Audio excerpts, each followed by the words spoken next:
Janë groshqërimi. Oh wow. Se turistat I preferojnë fat. Beans, right? Yeah. In Albania, no beans, no party. Beans here, cherem. Very similar to cornbread. I'm just telling her, we said Klumshin Duart is like bravo to your hands, you know? She did a great job, you know? Welcome to the Accursed Mountains in northern Albania. These mountains, also called the Albanian Alps, might have an ominous name, but they're actually one of the country's most picturesque locations. In this documentary, I'm taking you to 3 breathtaking locations in northern Albania, beginning with the city of Shkoder, also known as the gateway to the Albanian Alps. This city, located on Lake Shkoder, is one of the most ancient cities in the Balkans and dates back to early antiquity, when it was home to 2 Illyrian tribes. I'm taking you to the city's famous Rozafa Castle, the 18th century Mesi Bridge, and even to the shores of Lake Shkoder to try some incredible freshwater fish. Then, we're heading off to Theth, a remote alpine village surrounded by towering mountains. We're going to explore this village's fascinating history, natural wonders, and hearty and flavorful cuisine.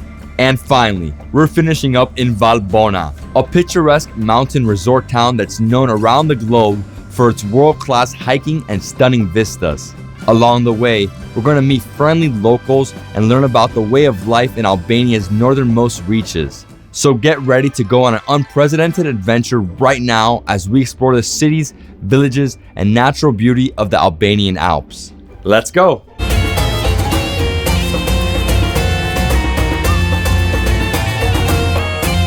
What's up everyone, this is David Hoffman from Davidsbeenhere coming at you from super sunny Albania. Today I'm going from Kruja all the way to Shkoder in the north. It's about a 1-hour drive. That is the cultural capital of Albania, northern capital. It's also the center of Christianity in the country, and it looks amazing. It's located on Lake Shkoder, which is on the border with Montenegro.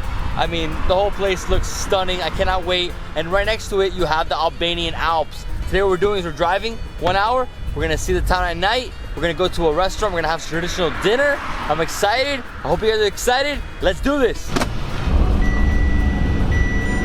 I've been driving for like 20 minutes and it was, you know, a two-lane highway, so 4 lanes total. Now with 49 kilometers to go, it turned into just 2 lanes. That's it, all the way up into the mountains. Over here to the right, we have mountains. Over here to the left, we have more flatlands, plains, and then you hit the Adriatic Sea. So Adriatic Sea, and then all the mountains over there. Everything that touches northern Macedonia and Kosovo borders is all mountains. Huge mountains, it's gorgeous. Like, what a contrast between mountains and plains. And over here we just got farmland, we have vineyards. I mean, this is amazing. Albania is really, really beautiful. If you guys haven't been to the Balkans, you will be surprised, you will be blown away. For me, it's a special place in my heart.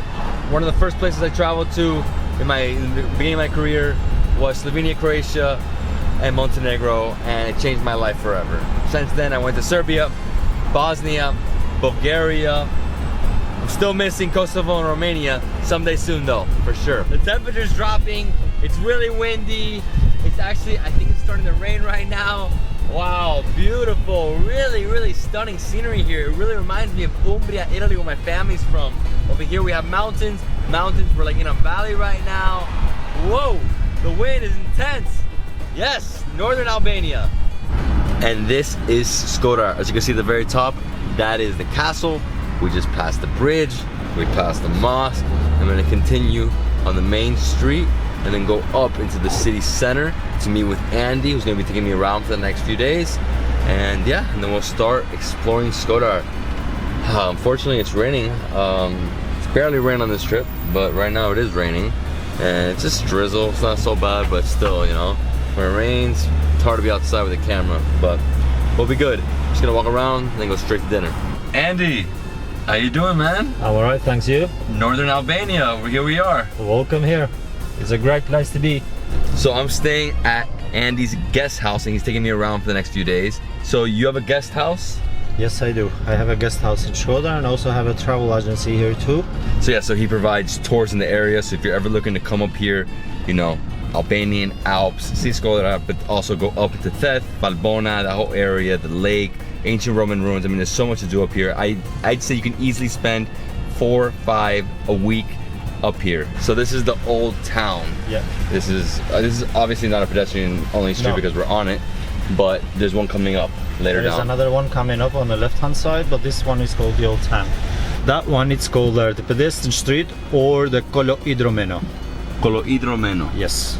And so what? It's pedestrian street, lots of commercial around, but there's also like terrace restaurants with There terraces. are restaurants and bars and nightclubs, and there is a museum there as well, which is called Fototeca Marubi. Okay. It's the museum from that has the most famous photos inside of Albania, really old photos.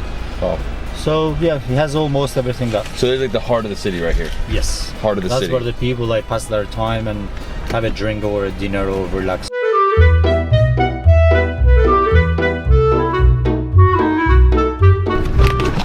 And here we are at restaurant Tradita. Tradita restaurant is a hotel and a restaurant. They serve traditional northern Albanian food.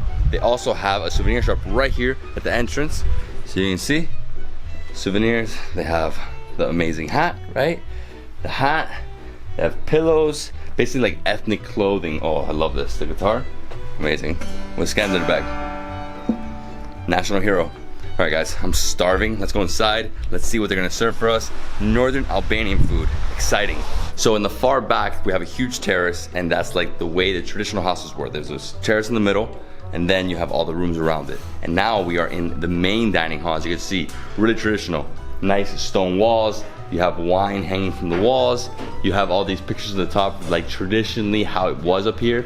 Some instruments, and right here we have the fire, and he's cooking some pork, and he has some bread. What bread is this? Do you know? It's called, it's the same as the one which they bring you for when you eat the Indian curry. Okay. The pita bread, I think it's called something. So it's like either a paratha, a roti? Yeah. Roti? Okay, similar. Yeah, so he flips it up, he gets it really hot, and then it starts puffing up, right? But it's a big one, it's a huge bread. He's also cooking some pork, as I said before, and let's go up here and see this. Here is the stage where they play live music. Oh, wow. And the people are eating down here. So it's like a bar slash restaurant at the top, right? So you can actually post up over there and have a drink while you're listening to live music, and the guy People are under. having a drinks here and party down here. The rest are eating and dancing. There is a live music. So, you know, it's a bit of Amazing. everything all together. I love this. This is my type of restaurant, and I'm sure the food's gonna be Something all together. outstanding. So what do we have? We have like never-ending rakia and brandy, right? Yeah. Here in Albania, there would not be a bar, coffee or bar. This one is the first photo in Albania. It's just the tree here after the first photo in Paris. By the way, this is John, the owner. So John, what are we eating tonight? Some traditional things you're gonna be really atonement about because they have so good food here. The best rakia, right? Here we have it about 12 different rakis. So. But you're gonna try the best. Hadi dudum.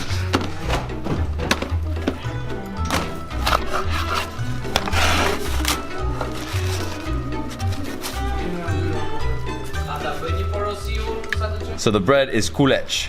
Roti, kulech. Looks amazing. And right here we have sausage, we have some meats, and inside he just put a pot into the fire. Oh my god, it's hot, it's hot. So he's making some more bread. Takes 2 minutes. When it's done, he flips it, then he flips it again, and then finally he cuts it up.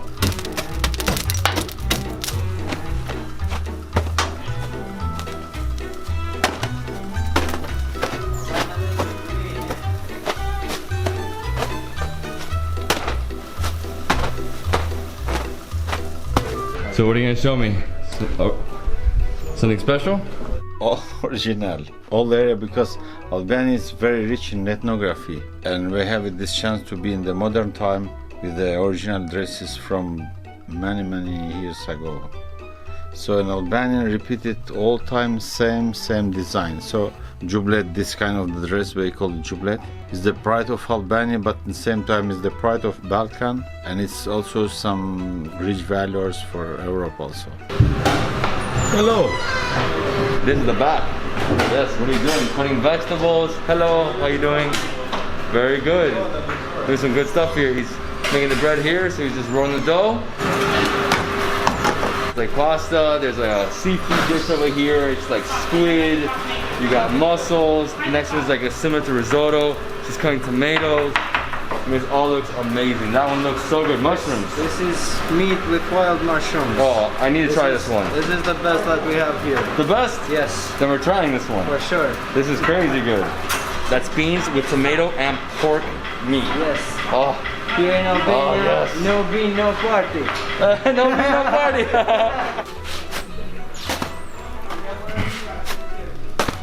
This guy's the master, dude. All right, guys. I think it's time to go eat some delicious food. This is Censiana lutea. Okay, so I'm gonna start off with this rakia. Super strong, my friend's saying. He only gave me a little bit because he's like, it's just too potent.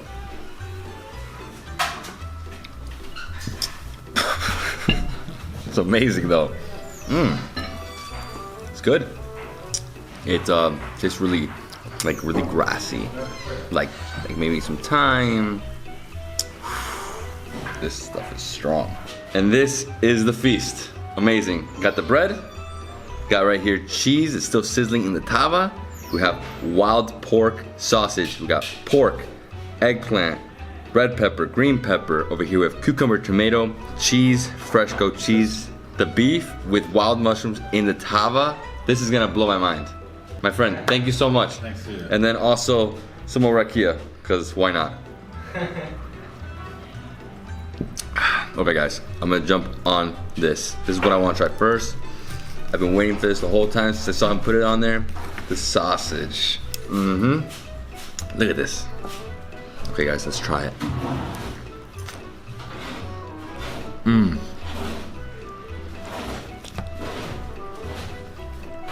Oh my god. Wild pork sausage. First time trying this. Gotta say, it's a different flavor, different taste, different texture too. A little gamier. Oh my god. You gotta say, this is gonna be probably the best sausage I've ever had in the Balkans. In the Balkans. I can't throw it on the best in the world because I don't know yet, right? Eggplant. Look at this. This green pepper. So fresh. Farm to table. Juicy it is. Soaked. Full of moisture.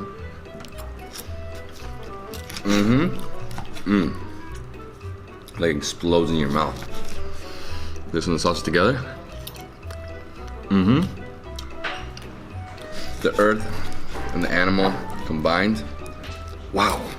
So unique. I love the roasted vegetables.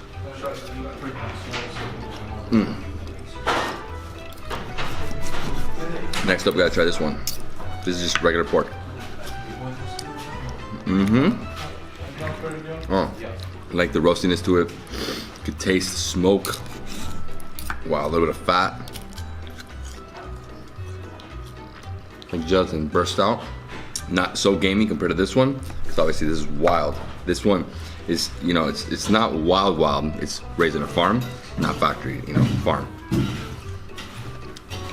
And one thing I noticed is that in Tirana, I didn't have any pork. It was more like lamb, goat, and veal. Here we have some pork. I don't want to finish all this because I still have a lot to try. So I'm gonna get the bread. Also, this cheese with little tava. So I'm gonna try the bread first. It actually reminds me of naan. I'm gonna get one of these. Put it right in the middle. Right away, the cheese crumbles into pieces.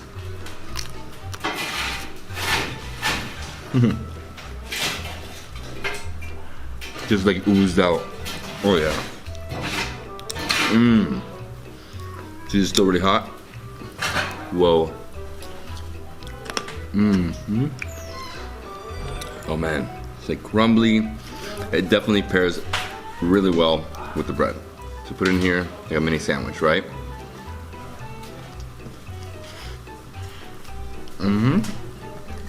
Oh. This is the first time I tried cheese that's literally been sizzling in the tava in the fire. So really hot. You have some herbs in there. It falls apart. Wow, phenomenal cheese. I shouldn't, but you know what? I will, because it's just too yummy. I'm not gonna leave this. Like, I will not leave this cheese. I think you have to let it sit a little longer, especially the other one too, like the beef. Wow. The oil is piping hot. So I'm gonna move this out of the way. And next I'm gonna get the regular cheese, fresh goat cheese. Love this. So easy, cut like that. Let's spray this up. What I do is get one of these, cut it. Wow. This tomato has so much flavor, so much moisture. Just add some of the cheese on top, almost like a little shopse salad.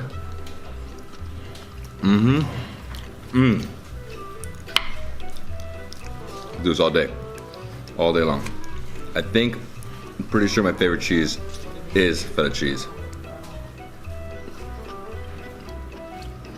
Next, we have the star of the show, the beef and mushrooms.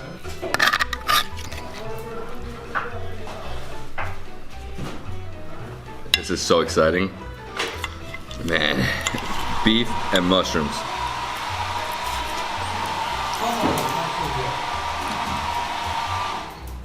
What a dish. I'm sorry for the noise. My friend over here at the grill is like, he's with the blow dryer, heating up the fire. It's a nice, juicy mushroom sauce, you know, like a little brown sauce.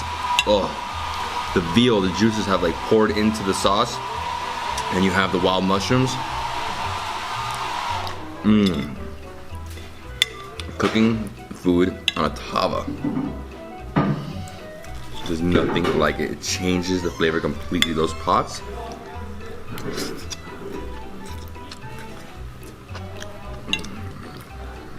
The wild mushrooms, you guys would be blown away. I love mushrooms. I will not leave anything. So this is the final hurrah, guys. Just gonna have a few more bites and I'm done with dinner. I'm not gonna have a few more bites. I'm gonna finish this. What a delicious sauce. Turn this into the beef. Sauce, the mushrooms. I mean, this is the best olive play I've ever had. A few amazing ones so far in Albania, but like I said, this is like the top so far. Wow, what a day. We drove from Kruja all the way up here to Shkoder. It was like a 1 hour drive from there, but if you come from Tirana, it's like 2 hours and 15 minutes, depends on the traffic. Got here, you know, it was a little dark by the time I got here. Sun already went down, it was raining. I mean, not a great experience there. Then I met my friend Andy, he's gonna be taking me around for the next few days. Then I came here to this awesome restaurant. The restaurant you have to visit when you come to Shkoder is this one, Tipica. Tipica because it's típico, it is freaking traditional. Food here is outstanding. Watching the bread being made right here. Look, the guy's literally right here just making stuff. Going to the second floor of the restaurant, seeing the bar, seeing the pictures, the stone walls, all the wooden chairs. You know, this place is like a museum, restaurant, hotel. That's basically what it is. The food is outstanding. Sausages were delicious. The cheese in the tava, what? And then this dish. I hope you guys love this video. If you did, give me a thumbs up. Leave me a comment below. Subscribe to my channel for more awesome travel content. I'll see you in the next travel food adventure in Shkoder, Albania.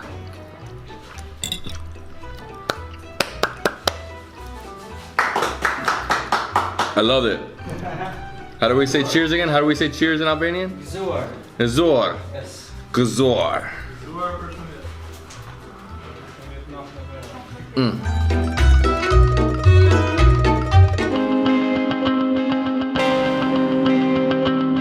Good morning, everyone. This is David Hoffman from Davidsbeenhere, coming at you from beautiful Shkoder, Albania, the cultural capital of the country. It's located in the very north. This is the gateway to the Albanian Alps. It's located on Lake Shkoder and it borders Montenegro. Today what I want to do is I'm going to give you a tour of my guest house. Kevin Holmes, the owner Andy, is my friend. He's taking me around for the next few days and he owns Travel Albanian Alps. We're going to see the guest home. There's 4 rooms, 1 double room and 3 triple rooms. We're gonna have some breakfast, simple breakfast, and then from here we're gonna go take a tour of the city. Are you guys ready? Are you excited? Let's go explore Shkoder. So once we pass the gate, here is the house. Over here we have a terrace. On the very end we have the bar. So this is where they make breakfast, but also at night you can come here and have some drinks. If you wanted to camp out, like just bring your tent, you can do it right here in the center. There's some fruits, some different trees, and this table is my breakfast table, and we're gonna take a tour of the house now. So as I told you, Andy's the owner of this house. Bottom floor is his family's house, right? So his family's here and over here, and once you go upstairs, there's the 4 rooms. But here on the bottom level, they have a map of Albania, so you can see where you are. We're up here, Shkoder, and over here are the Alps, right? Albanian Alps.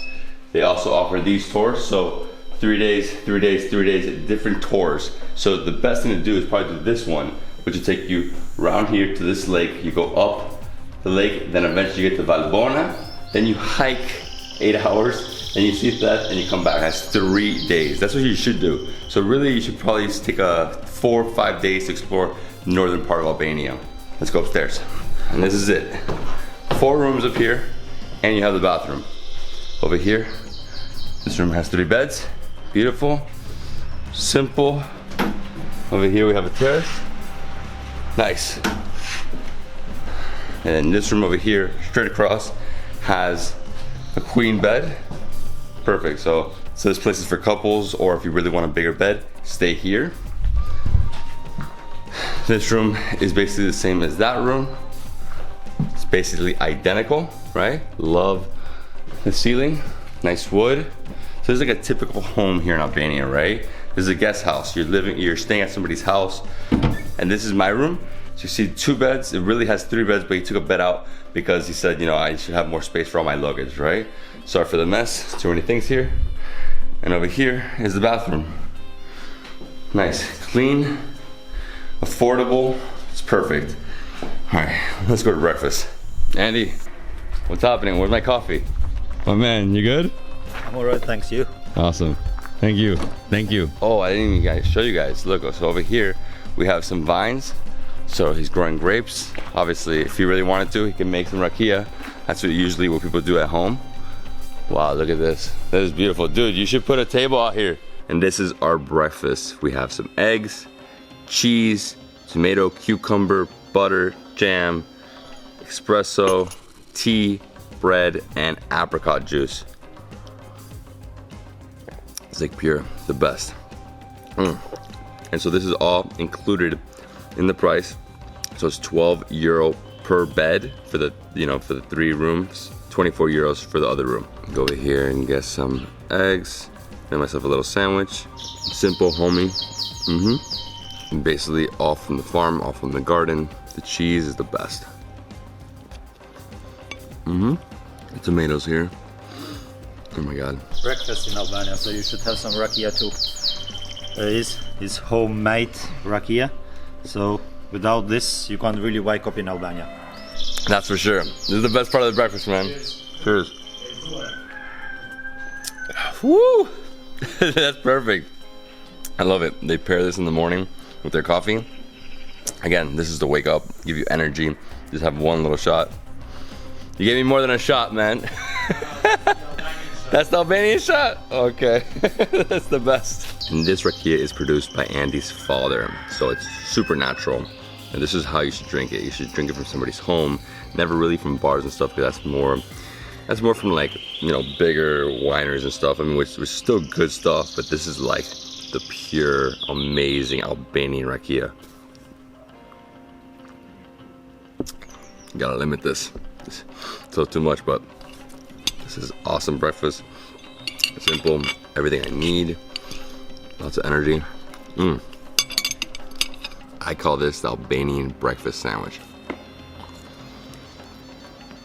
So that's our simple breakfast. Now let's go explore Shkoder. Follow me. Ready to rock and roll? This is called the Boulevard Skanderbeu, around about 400 meters before you go to the square of the city. Big church down there, and a small pedestrian street on the left-hand side. Then on the other side is the Hotel Tradita, and towards to go to the castle and to the lake where we been last night, obviously to the Hotel Tradita. Up here as we go, towards the main square of the city. And this is the center of Shkoder. As you can see, lots of life right now. Never ending amount of vendors. It's like basically like an open bazaar, the whole thing, right? Just endless vendors selling, you know, shavapchichi or kebab, right? Kebab. Got some vegetables over here. You have toys for kids, you have shoes, shirts. I mean, never ending everything, basically. It's just shop after shop after shop. And we're actually gonna exit the city and go, I think, towards the east, right? And that is the bridge. What's it called? The bridge? Mesi Bridge. Mesi Bridge. This is the oldest Ottoman bridge in the country. Stone bridge, dates back like 500 years.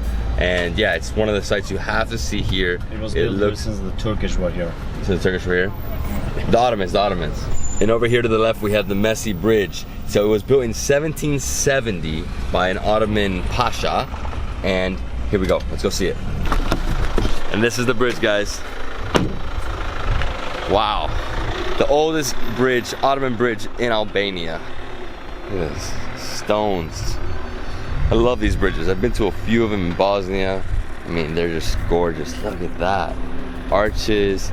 This bridge is 108 meters long, 3.4 meters wide, 12.5 meters high with 13 arches, and is one of the longest examples of an Ottoman bridge in the area, in the region of the Balkans. Just gorgeous. Look at this. This reminds me actually like the Ottoman bridge in Visegrad in Bosnia. Beautiful spot. One of my favorite spots in Bosnia. This is just gorgeous. Look at this. You have the Alps over here. Over here you have the river. It's actually dry right now. It's summer. When you come to Mesi Bridge, cross the bridge. You can start from either side and then come down to the bottom, to the bedrock, you know, the river, the bottom of the river. You can come here to the area where I am. It's a little risky here. Just really be careful because you can easily fall. Just come here and get some photos, enjoy the view. Again, this is a classic Ottoman architecture here in Albania. That is the bridge. Come down here to the bedrock. Come to the bottom of the river. Hopefully there's no water when you come down here. I mean, if you come in summer, it's gonna be dry. But from here, you get the best photos of the bridge. What a beautiful piece of history. Just like, so stunning. All right, let's go to the top. Let's get out of here. Andy, where to next? To the pedestrian street in the city. Let's go. You will love it.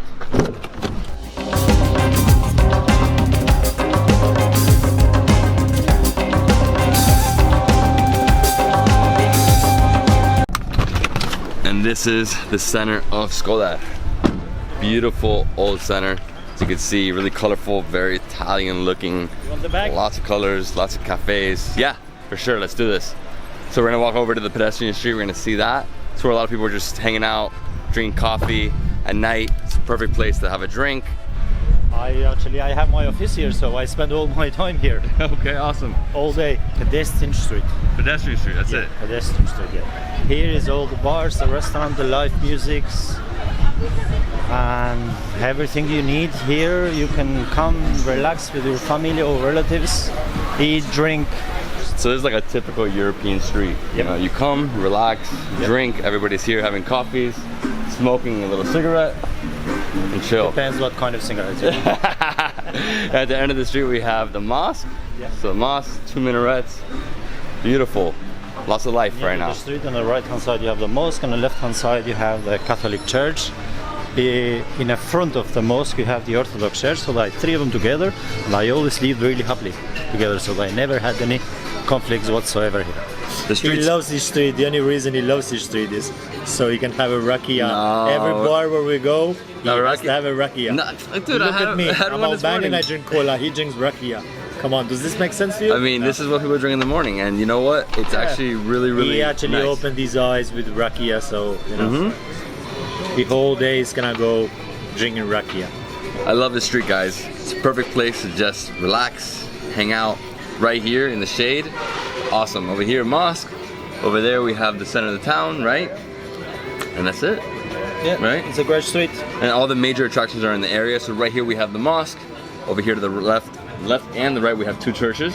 So this is the center of Christianity in Albania. This is like, it's prominent here. Okay. It's summer in Albania. Just so you guys know, summer gets really hot.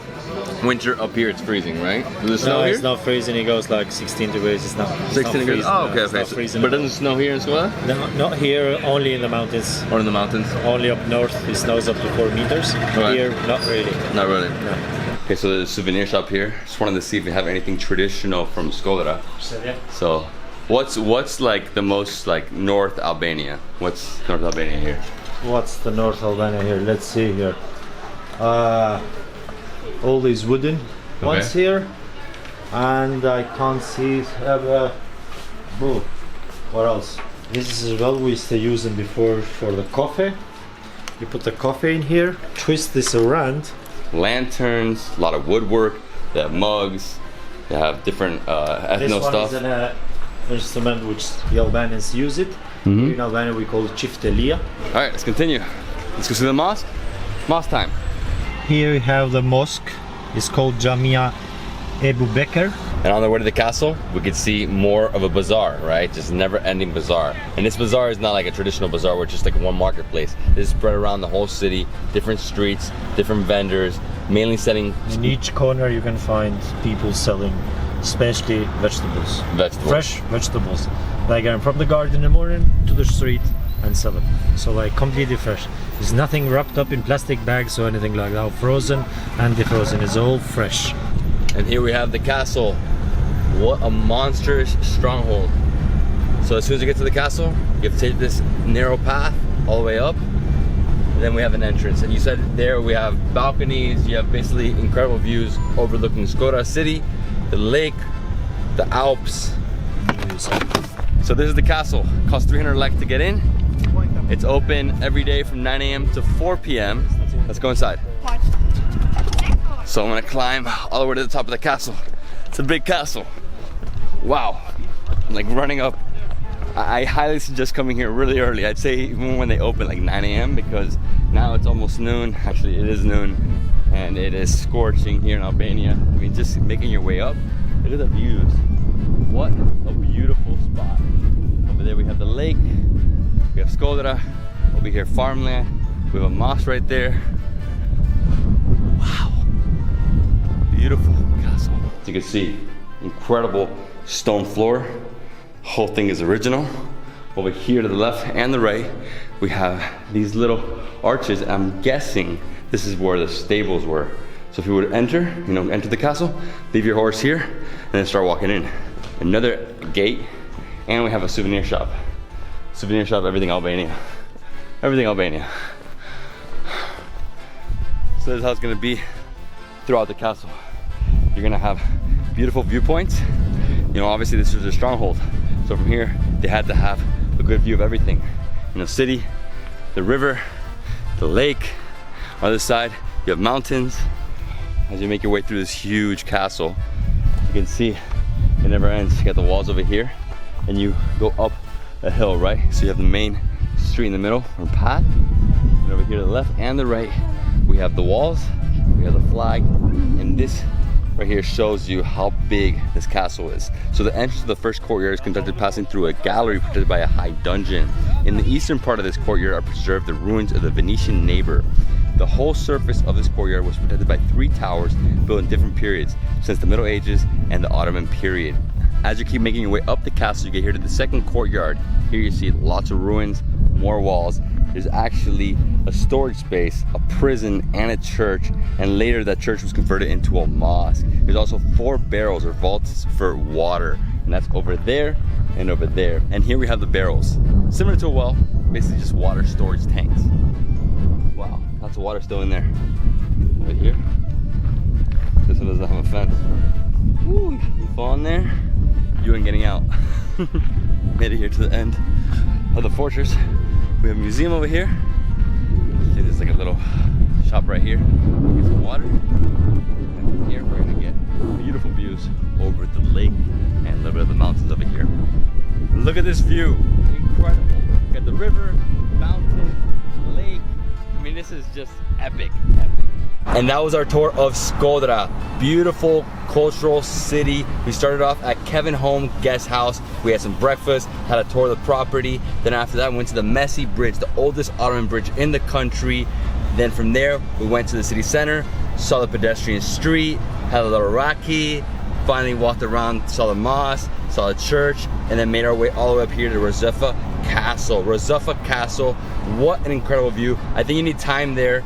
Get there early because it's way too hot right now. It's almost 1 p.m. I'd say get there around 9 in the morning, you know, get awesome views. You can see the lake, you can see both rivers, and it's just an epic spot.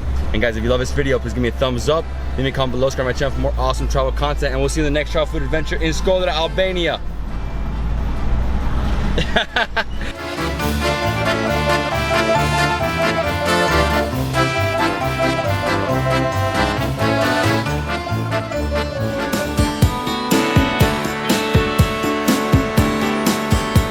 Good afternoon, everyone. I hope you're all doing well. This is David Hoffman from Davidsbeenhere, coming at you from Shiroka, Albania, a small village located on Lake Shkoder, the biggest lake in the Balkans. Right over there, we have Montenegro, border with Montenegro, Albanian Alps, and then over here we have the cultural capital of Albania, Shkoder. From there to here, it's a 10-minute drive, and this is a strip of restaurants, all they got here. Just lots of restaurants, non-stop fish restaurants, and today we're eating at Sunset Restaurant. It's one of the best in the area, and they make incredible fish from the lake and also from the Adriatic Sea, because the Adriatic Sea is literally over the mountains on that side. All right, guys, I'm hungry, I'm ready. Let's go eat some fish and explore the area. Follow me. Andy, love the view, bro. Thanks, mate. Enjoy it. It's the best you're gonna get for today. This guy's too much. So we're waiting for our white wine. We have like 3 or 4 plates coming. Yeah. Oh my God, fish. They also have pasta, I saw. So obviously Italian influence. And here we go. Here's the wine. Gazur. Gazur. That's it. Let's try this wine. Albanian white wine. Delicious. This is like perfect for this weather. This, I think it's a Greek salad. Yeah, it's a Greek salad. Definitely it's a Greek salad. You can tell it's Greek salad because they added the olives. I feel like if it's just, yeah, but sometimes you, like shopska salad in Bulgaria is the same but with no olives, right? Yeah, but to you might look like a Russian salad, but it's not a Russian salad. It's a Greek salad. But taste it and see if it's Greek or Bulgarian or Albanian. Look how green that is. This salad with this view, the wine, I'm starving. It's already almost 2 p.m. Waited way too long to have lunch, but it's all good.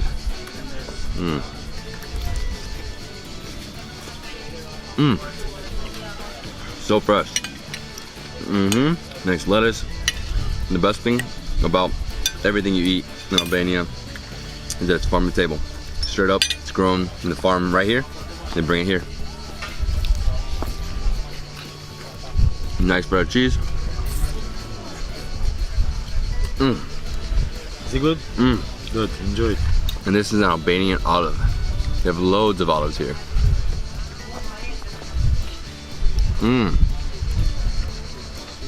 So tasty. Yeah? By the lake, have some fish, have some fresh vegetables. Dude, cheers. Gazur. Gazur. What a view. Good view, good wine. So tomorrow we go straight up in there, right? Just straight up there? Past these mountains. We're gonna pass them. At least from Shkoder to there, it's gonna be around about 89 kilometers. Just driving in the mountains, so it's gonna be fantastic. And this is bruschetta. Dude, it's amazing. If you guys don't know what this is, it's basically, you know, plain pizza or plain dough, and then they add tomato on top, they add some oil, and it's incredible. Nice cheese.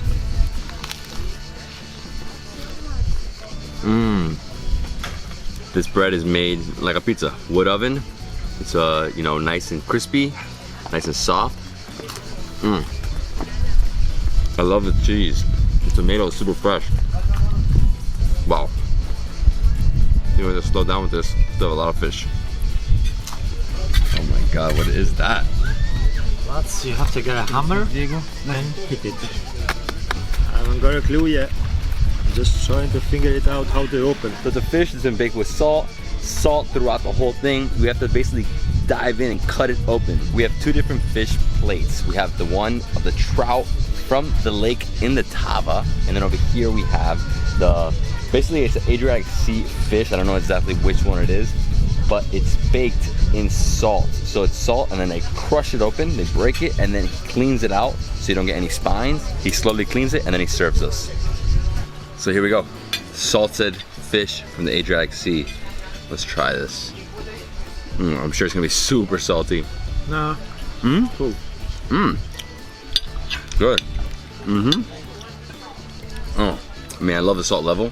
Not extreme salt, but you do get it. Nice buttery fish.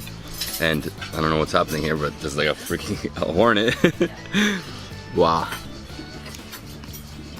So fresh. As I said before, the Adriatic Sea is literally like 5 kilometers that way. Right there. Fresh fish.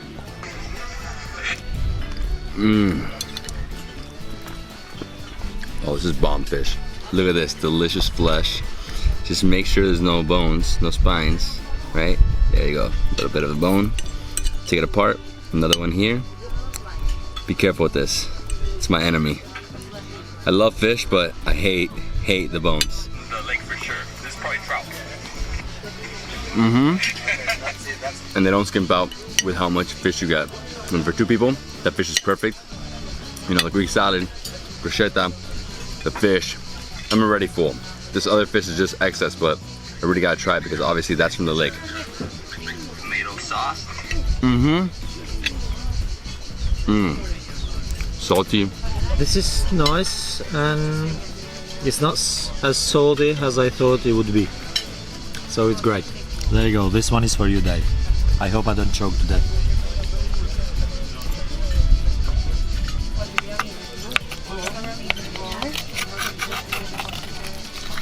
And this is the trout that was cooked in a tava with tomato sauce. I can't wait for this. Oh my God. Literally falling apart in your mouth, buttery, still really hot. Wow, I don't even know what this is. It's like an organ? Trout, you can still find some bones, so you gotta be careful. One of the best trouts ever. Wow, it literally just falls apart. And the heat to it, you know, obviously eat it right when it comes to your table. Don't wait, don't let it get cold. This is incredible. It's fantastic. I actually like it a lot more than the salty fish. Freshwater fish is very different than saltwater fish. Just gotta get into those bones though. Uh-oh, lots of them. No thanks. You sure? Yep. It's a big piece here. No, you can eat it. And that's it, my friend. Delicious trout from the lake while you're watching the lake, drinking wine. I love Albania. What a beautiful spot. Give me 5. What a great experience here. Delicious fish, view, the wine. I mean, the whole thing is really relaxing. As you can see, they have 2 different terraces. Upstairs, it's more like a garden terrace. Down here, I think it's way better. There's a few tables right here with umbrellas, and then the view of the lake. So beautiful. You can also sit inside if you want air conditioning. They have a great dining hall with glass all around, so you have beautiful views of the lake as well. Now let's go upstairs, let's go into the kitchen, let's see how they make some fish. So here in the kitchen, they're doing so many different things. They're making fish, but right here, they have the super hot oven. They throw in the tavas.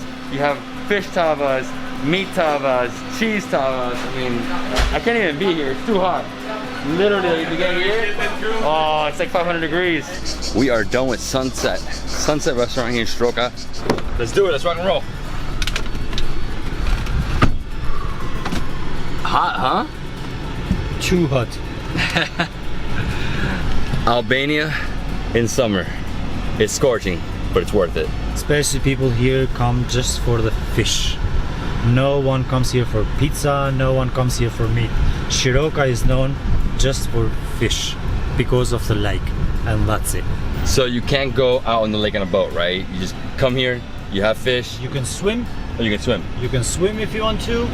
Come here, relax with your familia, have fish, drink something, and enjoy the view and the lake and the fresh air. And they have a boardwalk. You can see it right here. Yeah. Stroka is a tiny village. I mean, we started at sunset. In 2 minutes, we got to the end of it. That's how small it is. But it's a great place to come with families, relax, enjoy your weekend, have some fish, have some wine, The best restaurant for sure is at sunset. I think it was the best also seating. Like you're right next to the lake. The rest of them are like at the top. He has a beautiful view. It's the best part, I think. He has a beautiful view. You feel like you eating somewhere.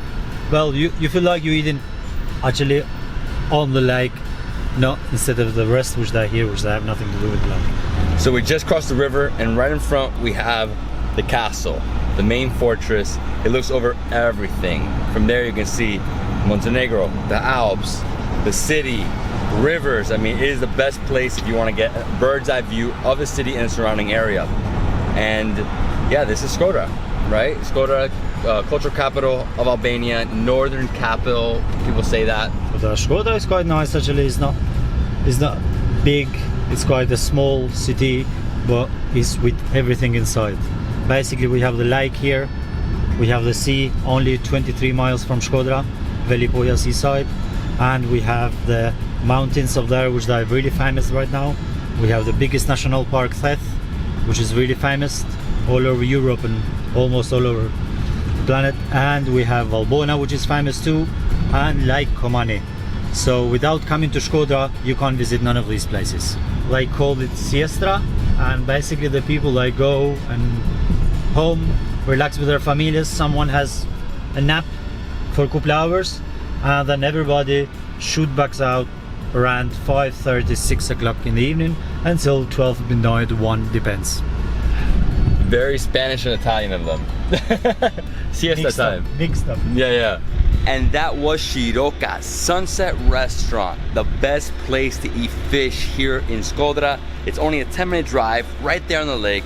Beautiful views of Montenegro, the Alps, the city. I mean, super epic.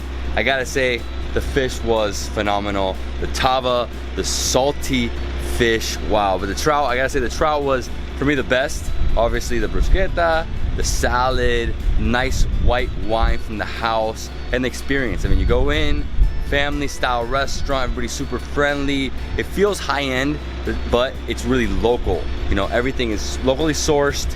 All the vegetables, all the fish. They also have meats if you want to, but obviously you're up here, you're by the lake, you're by the Adriatic Sea, you gotta have fish. And then we came all the way back to Shkoder.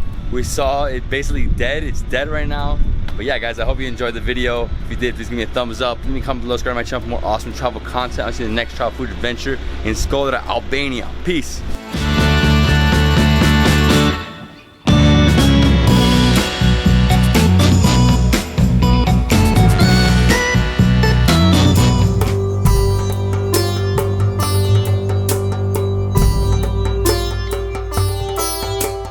Good afternoon, everyone. This is David Hoffman from Davidsbeenhere, coming at you from Murichen, Albania. This place is located literally 5-minute drive from the border with Montenegro to the north.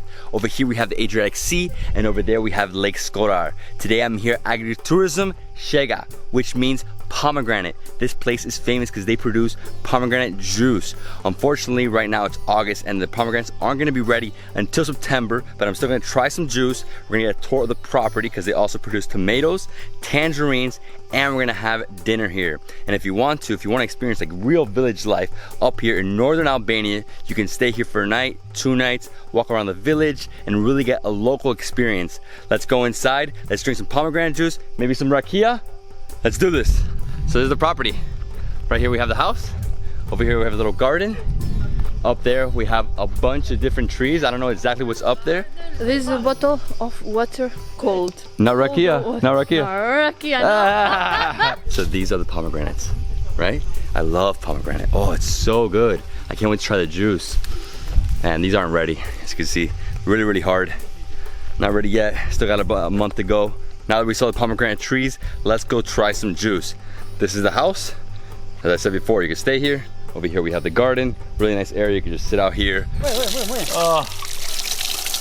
Oh guys, it's like easily 100 degrees right now. No. No corona, no corona. No. This guy's too funny. Perfect. This machinery is making for the juice sauce of pomegranate.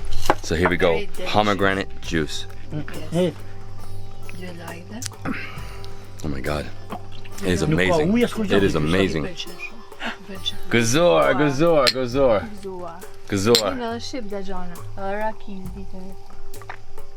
You don't make Rocky pomegranate? Super fresh, super fruity.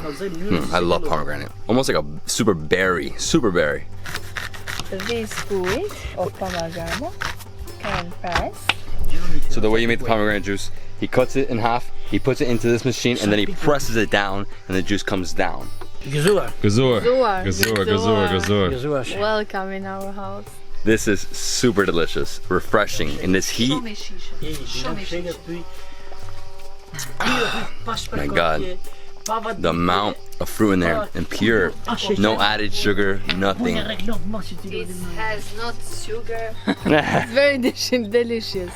Right above us we have figs. Yeah, I'll try.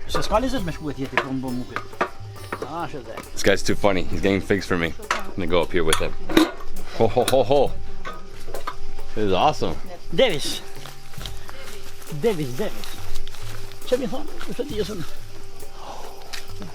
Look at this. Eating a super fresh fig.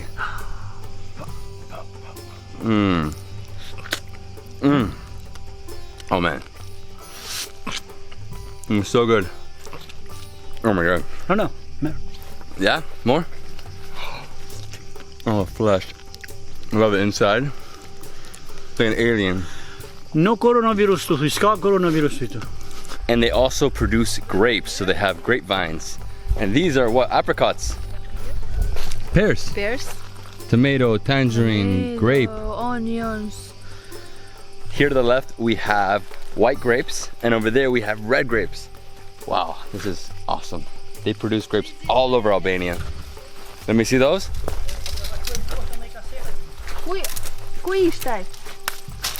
Whoa.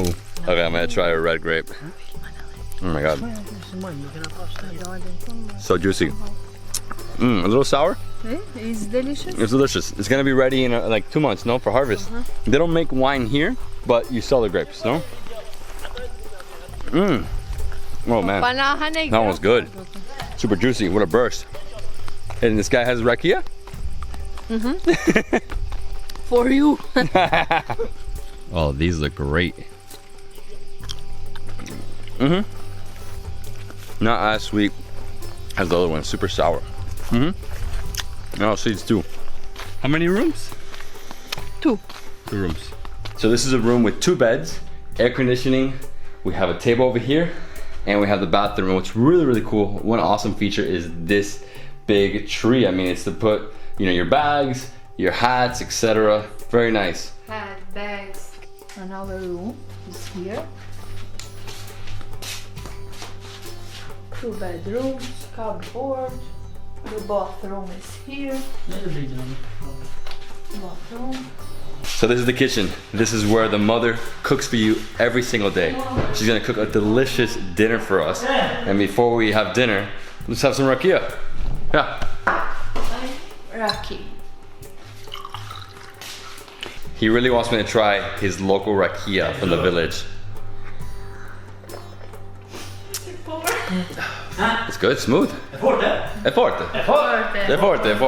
Brindiamo. Oh!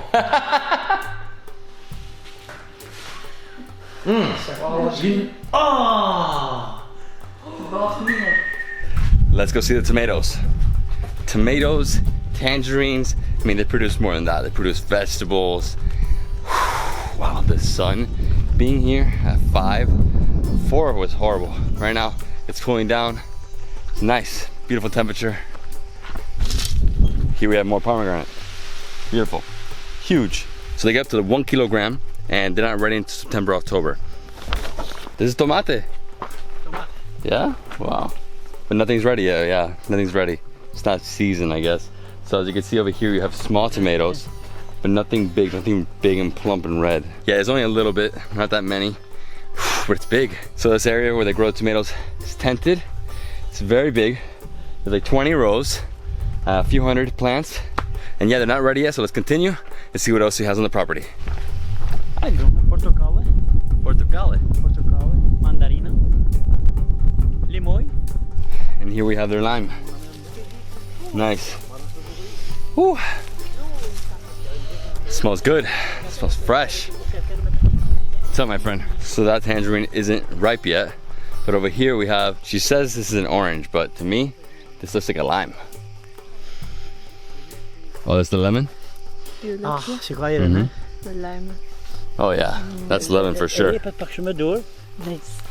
This chicken makes every day 2 eggs, 3 eggs in one day. So that is the rooster. These are the hens. Yes. Obviously female hens. They're the ones that lay eggs daily. Oh, so you get fresh eggs every day. It's amazing. So you put the vines along the trees. Yeah, he doesn't make wine, he just sells the grapes, right?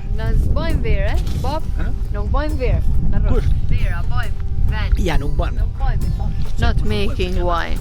Not making. Only eat. So these tomatoes are a little past being ripe. You know, some of them are throwaways. You can see right here, they see a little moldy. He's saying the ones that are still decent, he uses them for salad. Like these. These are perfect. Look at them.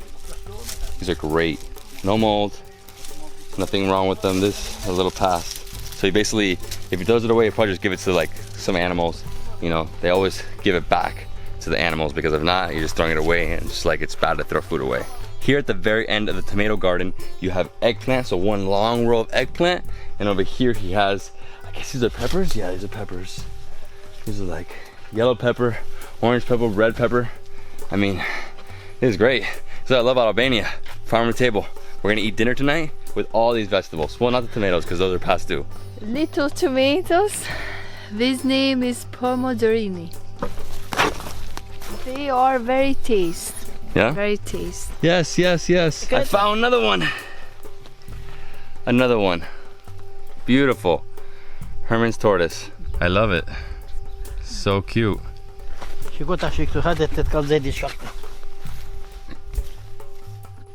Wow. So basically he just pulled out some beans from the ground. Amazing. You have so many things here. It's like never ending. So I think it's time to go cook dinner.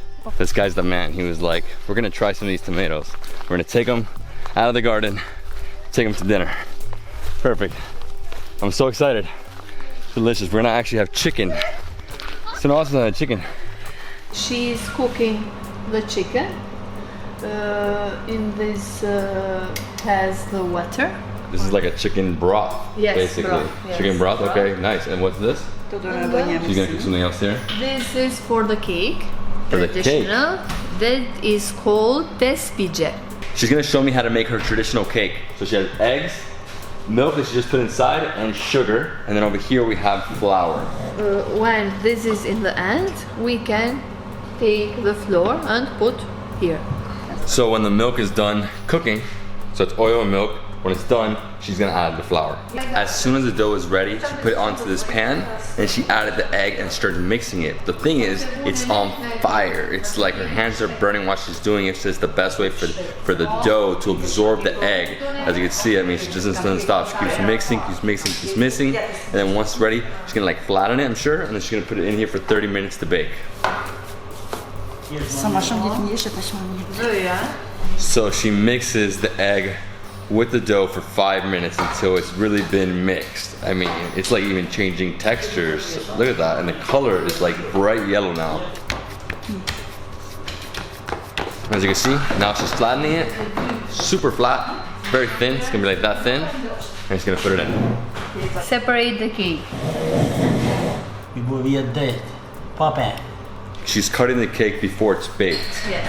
So she's cutting it now. She's making these rows. So I guess she goes multiple rows. Is she gonna go this way too? Yes. Yeah, that way too? Okay, great. Awesome. The owner here is too funny. He's like, come on, we have to have a glass of wine. I'm like, okay. He's like, I have Greek, I have Italian. I'm like, where's the Albanian wine? He's like, oh, I got a bottle of Albanian wine. So we're having Albanian wine. Red, right? Red. It's called Tore. Shesh. So this is actually indigenous grape, the shesh. 30 minutes. How long? Yes, for 30 minutes. I won't lie, I am exhausted. The sun, the heat, but I feel good. Let's try this. No. It's nice, it's fruity. I'm personally enjoying all the Albanian wines. They're so different, they're unique. They have international grapes and then they have their own indigenous grapes, and this is an indigenous grape. Wow. After 30 minutes, the cake is ready. But first, we have to have dinner. So I'm gonna have some onion, tomato salad, some cheese on the side, and I'm gonna have some chicken with potatoes. All right, guys, it's time for dinner. I'm actually gonna dive on like a bunch of appetizers here. So we have pickles, we have tomatoes, onion with oil.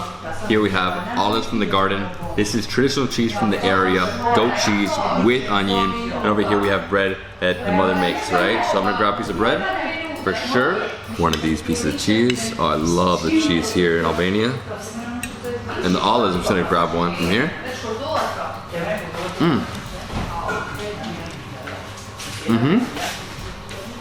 Nice and oily. A lot of people don't like olives. I personally love it. I'm a huge fan of it. Mediterranean, you eat it everywhere. Spain, Italy, Greece, wherever you go, eat it. Over here, we have tomatoes and onion.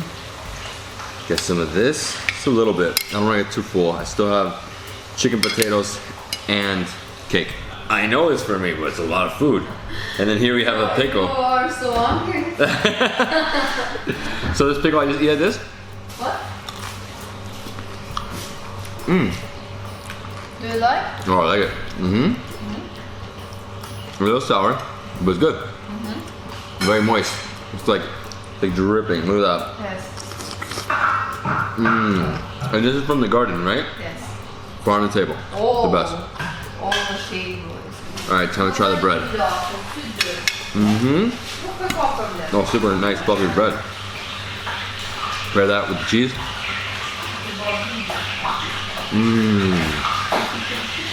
So it's like a feta cheese, but it's not salty at all.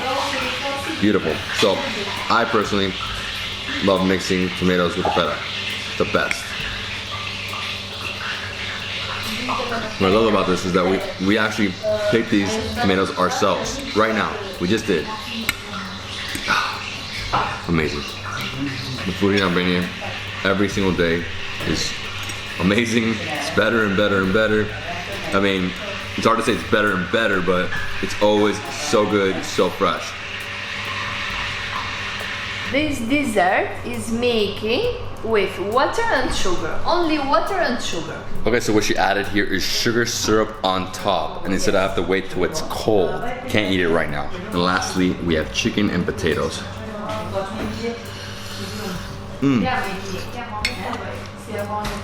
Oh, so super hot. Wow, it's like it's a light fry. All right, the chicken was way too hot. I didn't let it settle enough, so what I did is I cut it up, and now I let it sit for like 5 minutes. Oh man, so fresh, so delicious. It's amazing. And this chicken came from his garden.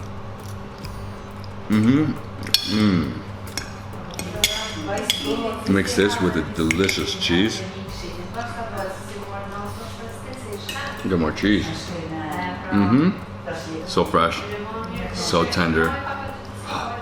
Incredible. So French fries? Wow. Even though I've eaten a little bit of everything, I got really full already.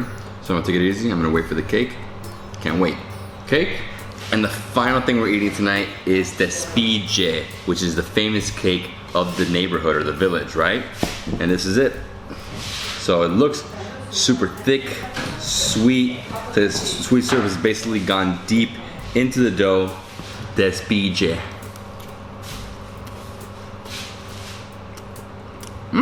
The best way to explain it is that it's like a thick cracker. It's like super dense, and then it's full of sugar syrup, but not overly killed, like not too much sugar. Oh, it's good. It's fantastic. I love it. I'll take it home. I'll take it home. She's giving me a peach to go. Thank you. If I keep eating, I'm gonna pop. So. Do you have more? Yeah. Okay. She's too funny. For two daughters. I don't think it's gonna make it 2 weeks. Gozuar to agrotourism Shega. Great experience up here. If you ever find yourself in Shkoder, drive up here. It's only a 25-minute drive. Also 5 minutes from the Montenegrin border. In case you are Montenegrin, you can still come down here. And yeah, you can have a real, authentic, local experience. You can stay here. They have plenty of rooms. You can see the process of how they press the pomegranate and make pomegranate juice. That's in September, October. So if you come when I came in August, you can still drink the juice because they still have it, but they don't have season. You can get a full experience around the property. You can see the tomatoes, peppers. You can even probably see a tortoise if you want. They're like all over the place. And then after, you can come in here and see how she makes the famous cake, the Davidsbeenhere, delicious cake. We saw the whole process of Davidsbeenhere. She put the milk, she put eggs. I mean, she just made the flour, pressed it. Sugar. So we saw the whole process. Then she baked it for 30 minutes. And then we had a feast. We tried everything from the garden, olives, cheese. We have the bread that she makes. I mean, the whole thing was an experience. I highly recommend coming up here and doing this. If you could spend a night, that'd be great. But if you only come up here, you know, for a little while, I suggest either morning, afternoon, you know, go have lunch or dinner here. And guys, I hope you love this video. If you did, please give me a thumbs up. Let me comment below, subscribe to my channel for more awesome travel content. I'll see you in the next travel food adventure in Albania. Yeah, gazor.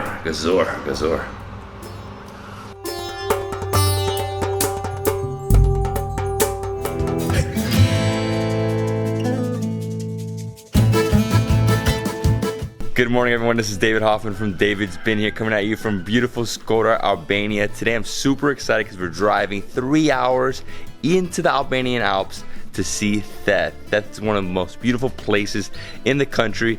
My man. We start in the morning, we're going to get some traditional bureki, and then we're going to drive for 3 hours to the Albanian Alps, Theth National Park. We're gonna start here in Shkoder and we're gonna go all the way around to here, to Theth National Park for 86 kilometers. I'm excited. This is something I've been hearing about for a while. You know, we need really 3-4 days to see it all, but unfortunately we have only 1 day, so we're going straight to Theth. Rock and roll. As you can see, we're driving through Shkoder. It's 6:30 in the morning, and it's basically like a never-ending bazaar here. Lots of fruits and vegetables. So we're stopping right now at Burek Pika. Let's go buy some burek. If you guys don't know about burek, it's basically a pie. You have it with meat, you have it with cheese, spinach. It's delicious. Oh, it's not ready yet. Oh my god. We need it, we're starving. We go for another one. The good thing is that there's so many burek shops all over the city. It's 6:30. That one wasn't ready yet, but I'm sure there's gonna be more. Cheers. Rakia. Legendary. Okay, let's go. Where's the burek? One thing I noticed here in Shkoder is that there's so many bicycles. He was telling me it's like Holland of Albania. So many bicycles. The weather's like perfect for it. It really is nice. Here we have the burek, the best. It's like the way they do it is like triangle shape. Usually the meat ones are like more like a rectangle shape or a square. How many are we getting? We're getting like 6. Oh my god. 8 bureks. Meat and cheese, 300. Here, 500. Thank you. Bye.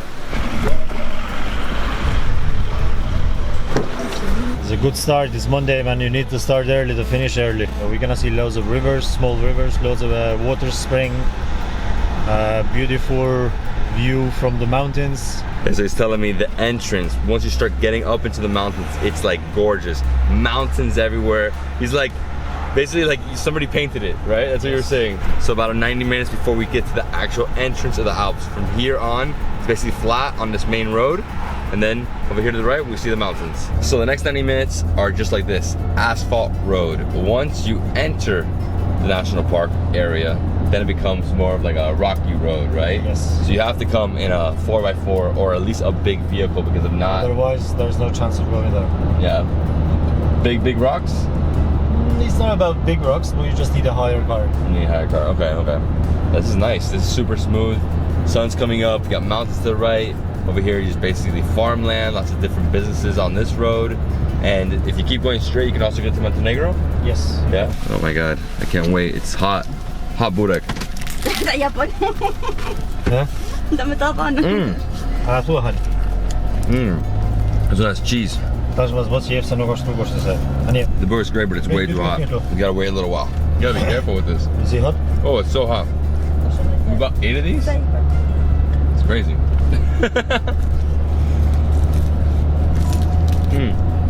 jail? That's a jail. It was built for the Europeans. It's capable of 1,250 prisoners. Oh wow. Inside. We basically entered, right? Yeah.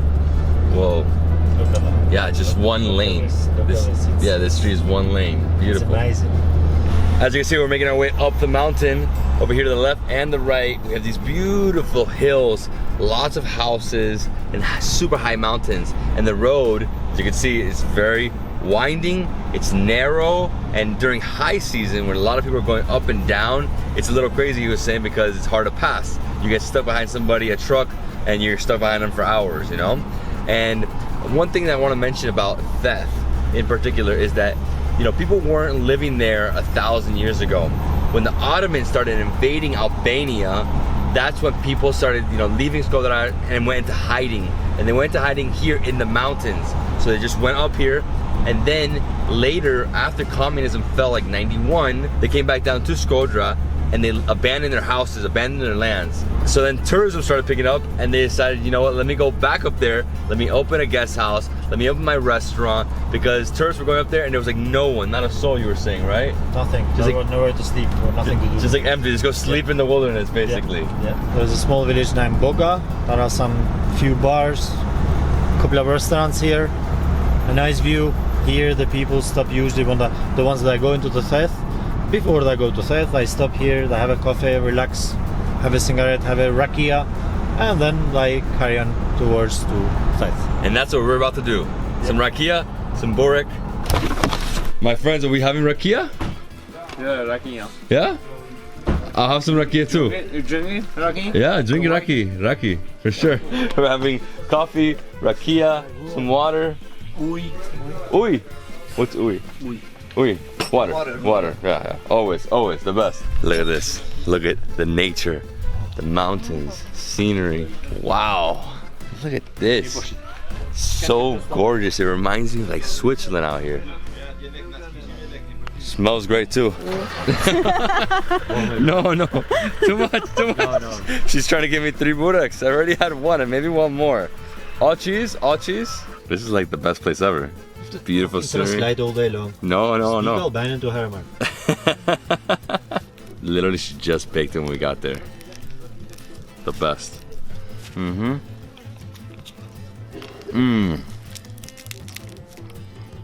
Love this cheese.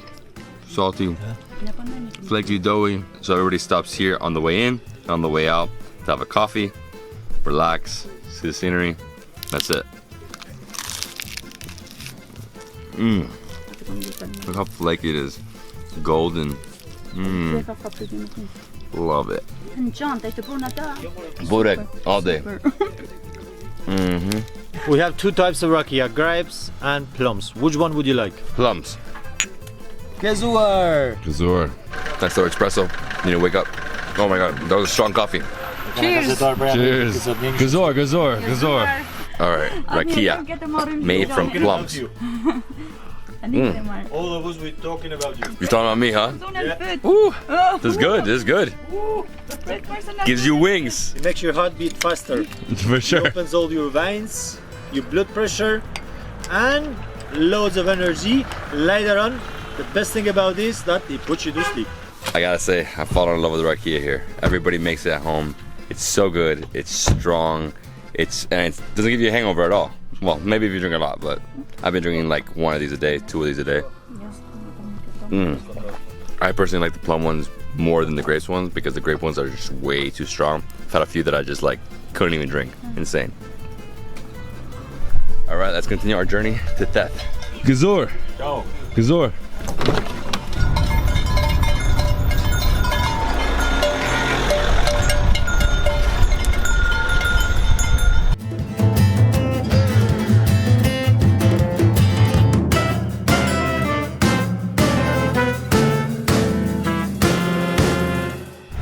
And this is the problem.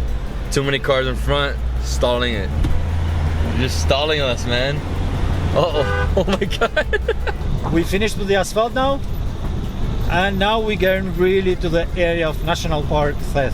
Here they're building a brand new road. Obviously it's gonna be with asphalt. Hopefully next summer there will be an asphalt in here.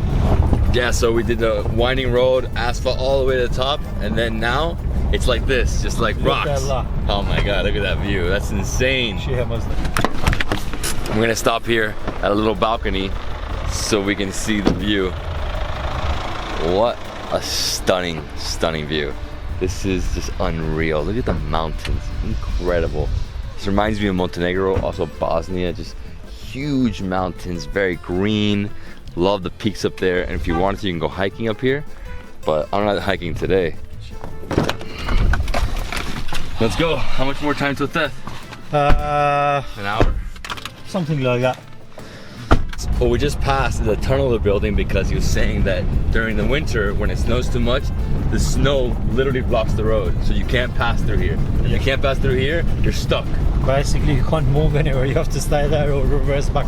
I mean, right here, if you see, it's like a, I don't know, 1,000-meter drop or something crazy. Like we're on the edge, and the road has become worse and worse. We just passed named Chafat Thoros, and we are around about 30 minutes to go down to the village of Theth. This cross here is really famous. It's been here for at least 200 years. So everybody stops here and do a photo because there is a good view as well. You can see half of the village and the mountains on the right hand side as well. Well, everywhere, but especially on the right hand side. 200 years this cross? Right. And the village of Theth is down there? Down there, yeah. Wow, what a view. I mean, we are on the top, the middle of the valley in between the mountains. Literally over here we have mountains, mountains, mountains, mountains, mountains, and the winding road that goes down to Theth. Theth is down there. What do you think, 20 more minutes? Yeah, something like that. Perfect. More or less. I mean, the views from up there were insane. That's the best place for views, right? You will see a lot more views where we're going out to the village. And don't forget, we have the waterfall, which is amazing.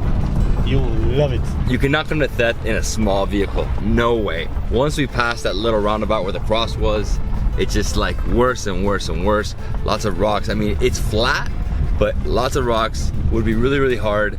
So you have to come one of these, right? Yeah, these are the best ones. So they're paving the road now, and in the next year, it should be completely done. So the whole thing is gonna be paved.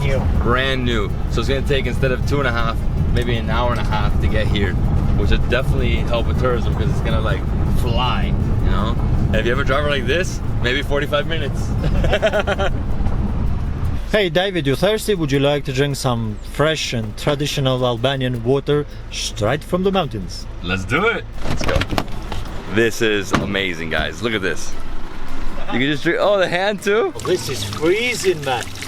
This is really cold. If you leave your hands more than 20 seconds in here, they'll be frozen. You will not feel nothing. Oh! Let me see, let me drink some of this water. It's cold. Oh my god, it's ice cold. 20 seconds? Woo! No. No. It's not 20 seconds now. No, my hand froze. As long as you have less water, you can even cool your watermelon in there. So you think somebody just put their watermelon there just to cool it down? You think the watermelon just make this own way here? Alright, I gotta get some more water. This is so good. Oh. Oh my god, it's too cold. That was just ice cold, straight from the mountain. Amazing quality air, like the best air on the planet, plus the water. I mean, you could live up here forever. So as Andy said before, there's like 100 different guest houses, and you can find them all along this road. As you see, buildings, little houses, you know, tiny homes, bigger ones. I mean, they have a huge variety. First, you have to get in touch with someone and make the reservations. Just turning up here thinking, oh, I'm gonna find a room in the season, that's just not happens. Once you make the reservation, it depends how you want it. You can also just pay for the guest house to sleep, or you can pay for the guest house to sleep and have included breakfast, lunch, dinner. If you pay for the guest house to sleep only, you can always eat in the restaurant what you want, what's on the menu. If you take it all inclusive, basically you will eat the real traditional Albanian food. In case you guys don't know, this is the biggest national park in the country, National Park of Theth. And that's it, guys. We have arrived to Theth. Theth is gonna be amazing. We're gonna explore for the next like 5 hours. We're gonna have lunch here. We're gonna go hike to a waterfall. We're gonna see the church. I mean, this is gonna be such an amazing day. So I hope you enjoy the journey driving from Shkoder to Theth. It usually takes 3 hours. My man Andy, he did it in 2 hours and 15 minutes. It was amazing. But he said also there was no traffic. There was no one on the road. I mean, we saw like 2 cars when we passed them really fast, you know, and the road is getting better and better and better.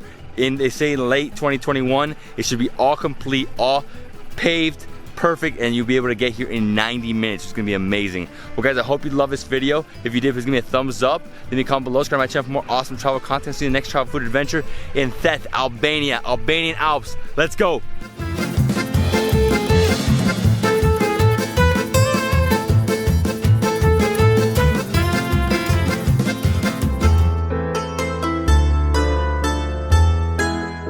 Good morning everyone, I hope you're all doing amazing. This is David Hoffman from Davidsbeenhere coming at you from Theth National Park in the Albanian Alps in northern Albania. I just got here. I just did the 3-hour journey from Shkoder all the way to Theth with my boy Andy from Travel Albanian Alps. And I gotta say, this place is mind-blowing. Look at this. The air quality, wow. The mountains, the scenery, this place is just stunning, beautiful. If you like hiking, you will love it. If you like food, they have delicious food here as well. And today what we're gonna do is we're gonna explore everything you could do in Theth, right? So we're gonna see a church, we're gonna hike to a waterfall, we're gonna eat at this guy's house right here. He said it's diverse, it's unique, it's good, and I mean, really you should spend at least 2 days here or 3 days here so you can go and do other things like hiking really far to the Blue Eye, hiking to Valbona. I mean, there's a lot of things to do, but unfortunately for me, I only have like 5-6 hours, so we're gonna see everything we can. All right, let's go meet with Andy. Let's have maybe a rakia, maybe a coffee, and let's begin our journey in Theth. Let's go. My man. Hi. We ready? Yeah. Raki? Welcome to Theth National Park. Gazur. Guest house named Logu Harusha in Theth.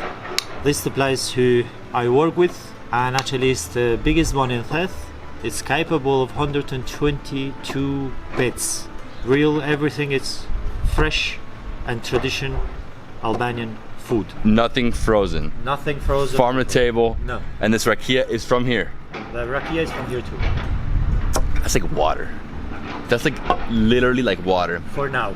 No, I'm just saying because the water. For now it seems like water to you. After 2 hours it will give you the effect, and then you will ask me, hey Andy, that wasn't water. No, but what I mean is that it's so good, the quality of water, that it just makes it like, almost you don't taste the alcohol? Well, you do, but. Ooh. Now we're gonna go to the waterfall, visit the church, visit the canyon, visit the looking tower, and then we're gonna come back here for lunch. And the only thing that's difficult to get to is the waterfall. It takes roughly 45 minutes walking, and there's the Blue Eye, but that takes 4 hours, you said, right? 4 hours? It's 2.5 hours one way. Wow. From the village. So 2.5 hours plus another 30 to an hour there, right? And then another 2.5 back. It depends, because most of the people that swim there, even that water is really freezing, but the people do swim there, so it could take longer. That's why you have to come here for at least a night, because if you have what we have, which is only a day. Okay, you could say that, hey guys, I've been to Theth, but that's it. And right there we have the Church of Theth. Dates back to 1892, so like roughly 128 years old, and is currently under construction. As you can see, there's actually people that are camping right there. They have their, basically their tent. Yeah, for free. For free. They literally just can camp. Anybody can do that? Anybody can do that, at the church. At the church, you can't just camp here, right? You can camp here too, man. It's a free country. You can camp wherever you wish. This country's amazing. Una melon. Come along. Makina.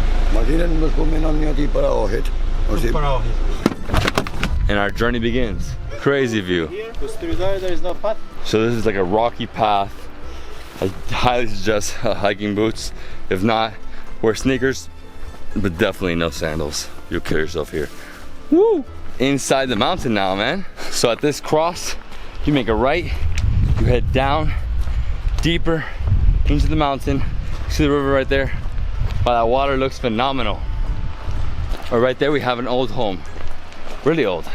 Stone building. Good, that place makes us look epic. Tired? No, not yet. You? I'm good. Nah, this hike is not bad. I mean, this is a quick, he said 45 minutes slowly. Love how we have the river right here. It's gorgeous. The sound, you know, you just feel the water coming through the air, and it's really hot. I suggest sunscreen, for sure, sunscreen, because in the summer months, doing this, you're so much closer to the sun, so you're gonna burn more. Look at this bridge. Oh my God, it's intense. All right, here we go, let's cross this bridge. The problem with this bridge is that it's only like planks of wood, and then there's holes in between, so be careful. Really be careful. I've never seen a bridge like that. The empty house, old house. Old house? Yeah. Beautiful. Look how small the windows are. I know. I mean, they have all these branches, wood, to survive the winter, right? It's really cold here. And here we have a map of the whole area. As you can see, yeah. This is where we are. Theth. So we just walked all this. My man, I am perfect. This hike is moderate, not so bad. Lots of rocks, a little hilly, but I can do it. And I'm in okay shape right now. Nah, I'm in really good shape actually. This water is frigid. It's so good if you want a drink. The drink. You never get dehydrated here. And this is it. Waterfall, you can hear it. She's gonna fall? You think she's gonna fall? Don't fall in the waterfall. You have to be careful on the way in to the waterfall. You have a little stream, you have a small path, and huge like boulders. That's a cow, man. I know it's a cow, but damn, he just popped out of nowhere. It's fantastic. I feel like I know her for ages. The cow is like trying to block our way, but we're getting around it. A little tick on it. All right, we'll see you later. Have fun.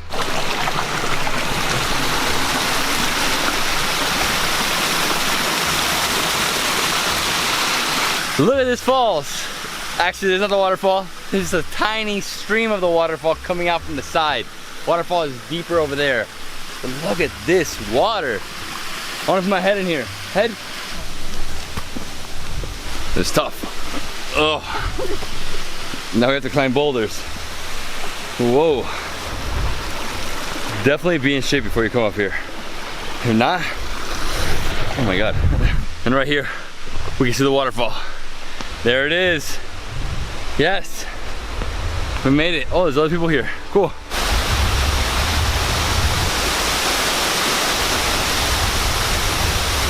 Woohoo! We did it.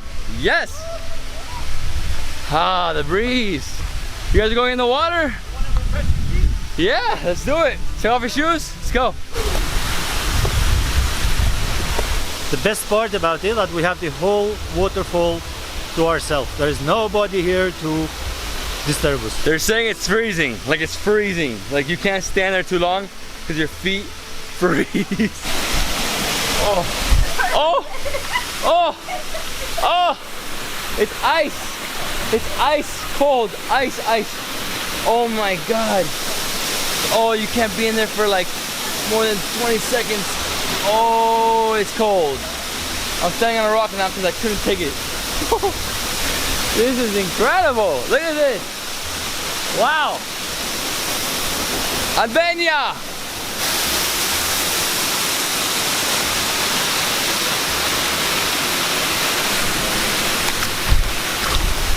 I've never been in water this cold. Like, dude, this is so freezing. Oh, careful. Oh, no, my feet are numb. Can't come in here multiple times. It's too much. And that's it. We saw the waterfall. We went in. Ice cold water. You can do it. You can bathe in there. But I don't think you can last more than a minute. I really don't think so. I did like 15 seconds and my feet were just way too cold. They're still cold. They're warming up. And now we're gonna go back. We're gonna go back, see some more stuff, and eat. I'm getting super hungry. Oh my God, to get out of here. I'm gonna slip my butt. Oh my God. Hey, how you doing? Hi, you're doing great, thanks. The way out should be easier, but because there's so many boulders and you're going down, it's tough. Like, yeah, you go fast as going down, you can easily slip, so definitely be careful. Whoa. Yeah. My God, you can sleep at any moment here. A lot of people here. Tourists starting to come in. We're done. We did it quick. Yeah. It was like 20 minutes to get back. Really fast. Whew. You should definitely get here really, really early. It's 11:20 right now. If we were to start it right now, we'd be baking the whole way in. I almost slipped there. This is like a countryside bar. Amazing. Old tradition. Well, it's called bar. And behind here we have the Looking Tower, which we're going to visit. This bar is awesome. So it's basically a wooden bar. Everything's made of wood. And over here, we have the river and the mountains. Whoa, what is that? Gezor. Gezor. Okay, so I'm gonna try the raki from the house. Oh, it's light, this smooth. I think this might be like plums or something because it's so much smoother than the other one. This raki's good. And this is the tower. All right, so this is the defense tower of Theth, the place of self-security. I love your hat. Your hat's amazing. Yeah. Whoa, it's like boulders in the bottom. Obviously, this was built on a big rock. Whew, careful. Vazhdojmë historinë e kullës së ngujimit. Ka 4 shekuj që është ndërtuar.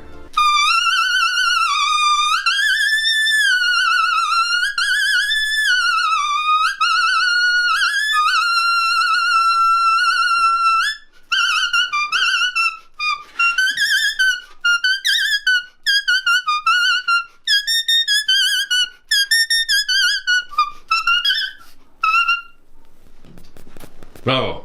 This defense tower dates back over 400 years.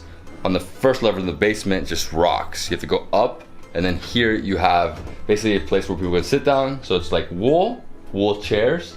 You have carpet. You have 2 low tables. You have some, I guess, coffee, right? Yeah. Coffee. And then you have pictures here on the walls. And then you can go upstairs to the very top. Let's go up there. And that's the tower, right? On this level, we have carpet. We have like a small chest, another place to sit. And from here, you have some little windows, like tiny windows. And you know what they would use this for is for the arrows. And here we have an old rifle. It's like rusty, super rusty. Thank you very much. Thank you. Thank you. Now we're going to the village, to the guest house Logu Harusha. There we are staying for the lunch. We made it back here to the hotel, and as you can see, we have our food coming, and there's a little fountain here. This is mountain water. You will never go thirsty in Theth.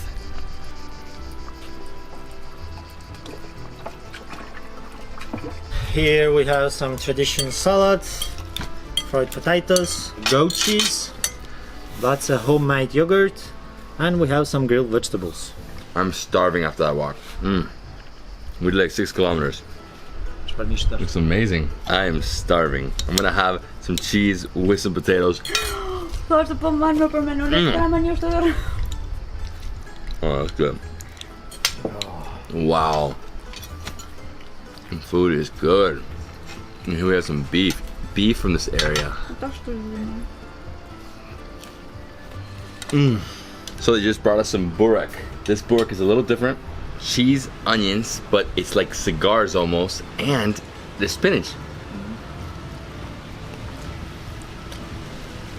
It's hot. It's like boiling.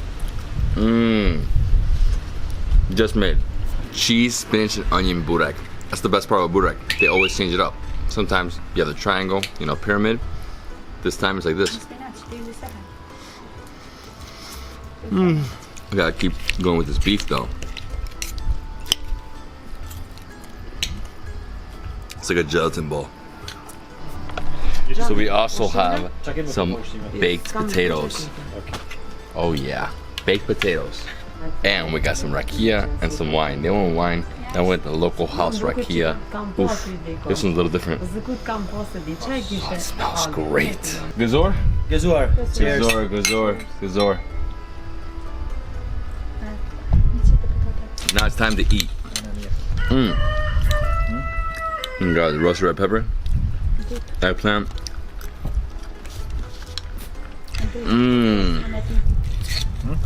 And this beef. Yep.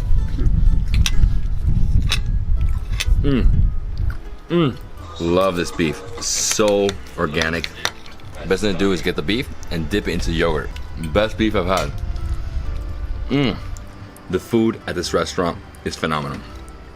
Incredible beef. Nice roasted vegetables. The yogurt. Mixing that with some of the beef. Here in the rooster.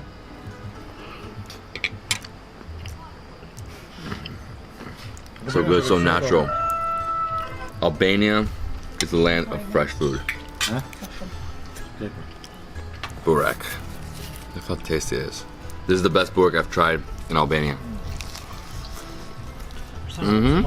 Everywhere I've been, it's been good. Really good actually. But this one, another level. The dough, crispiness, the spinach, the cheese. I mean, it's like something else. And you use onions in here as well, right?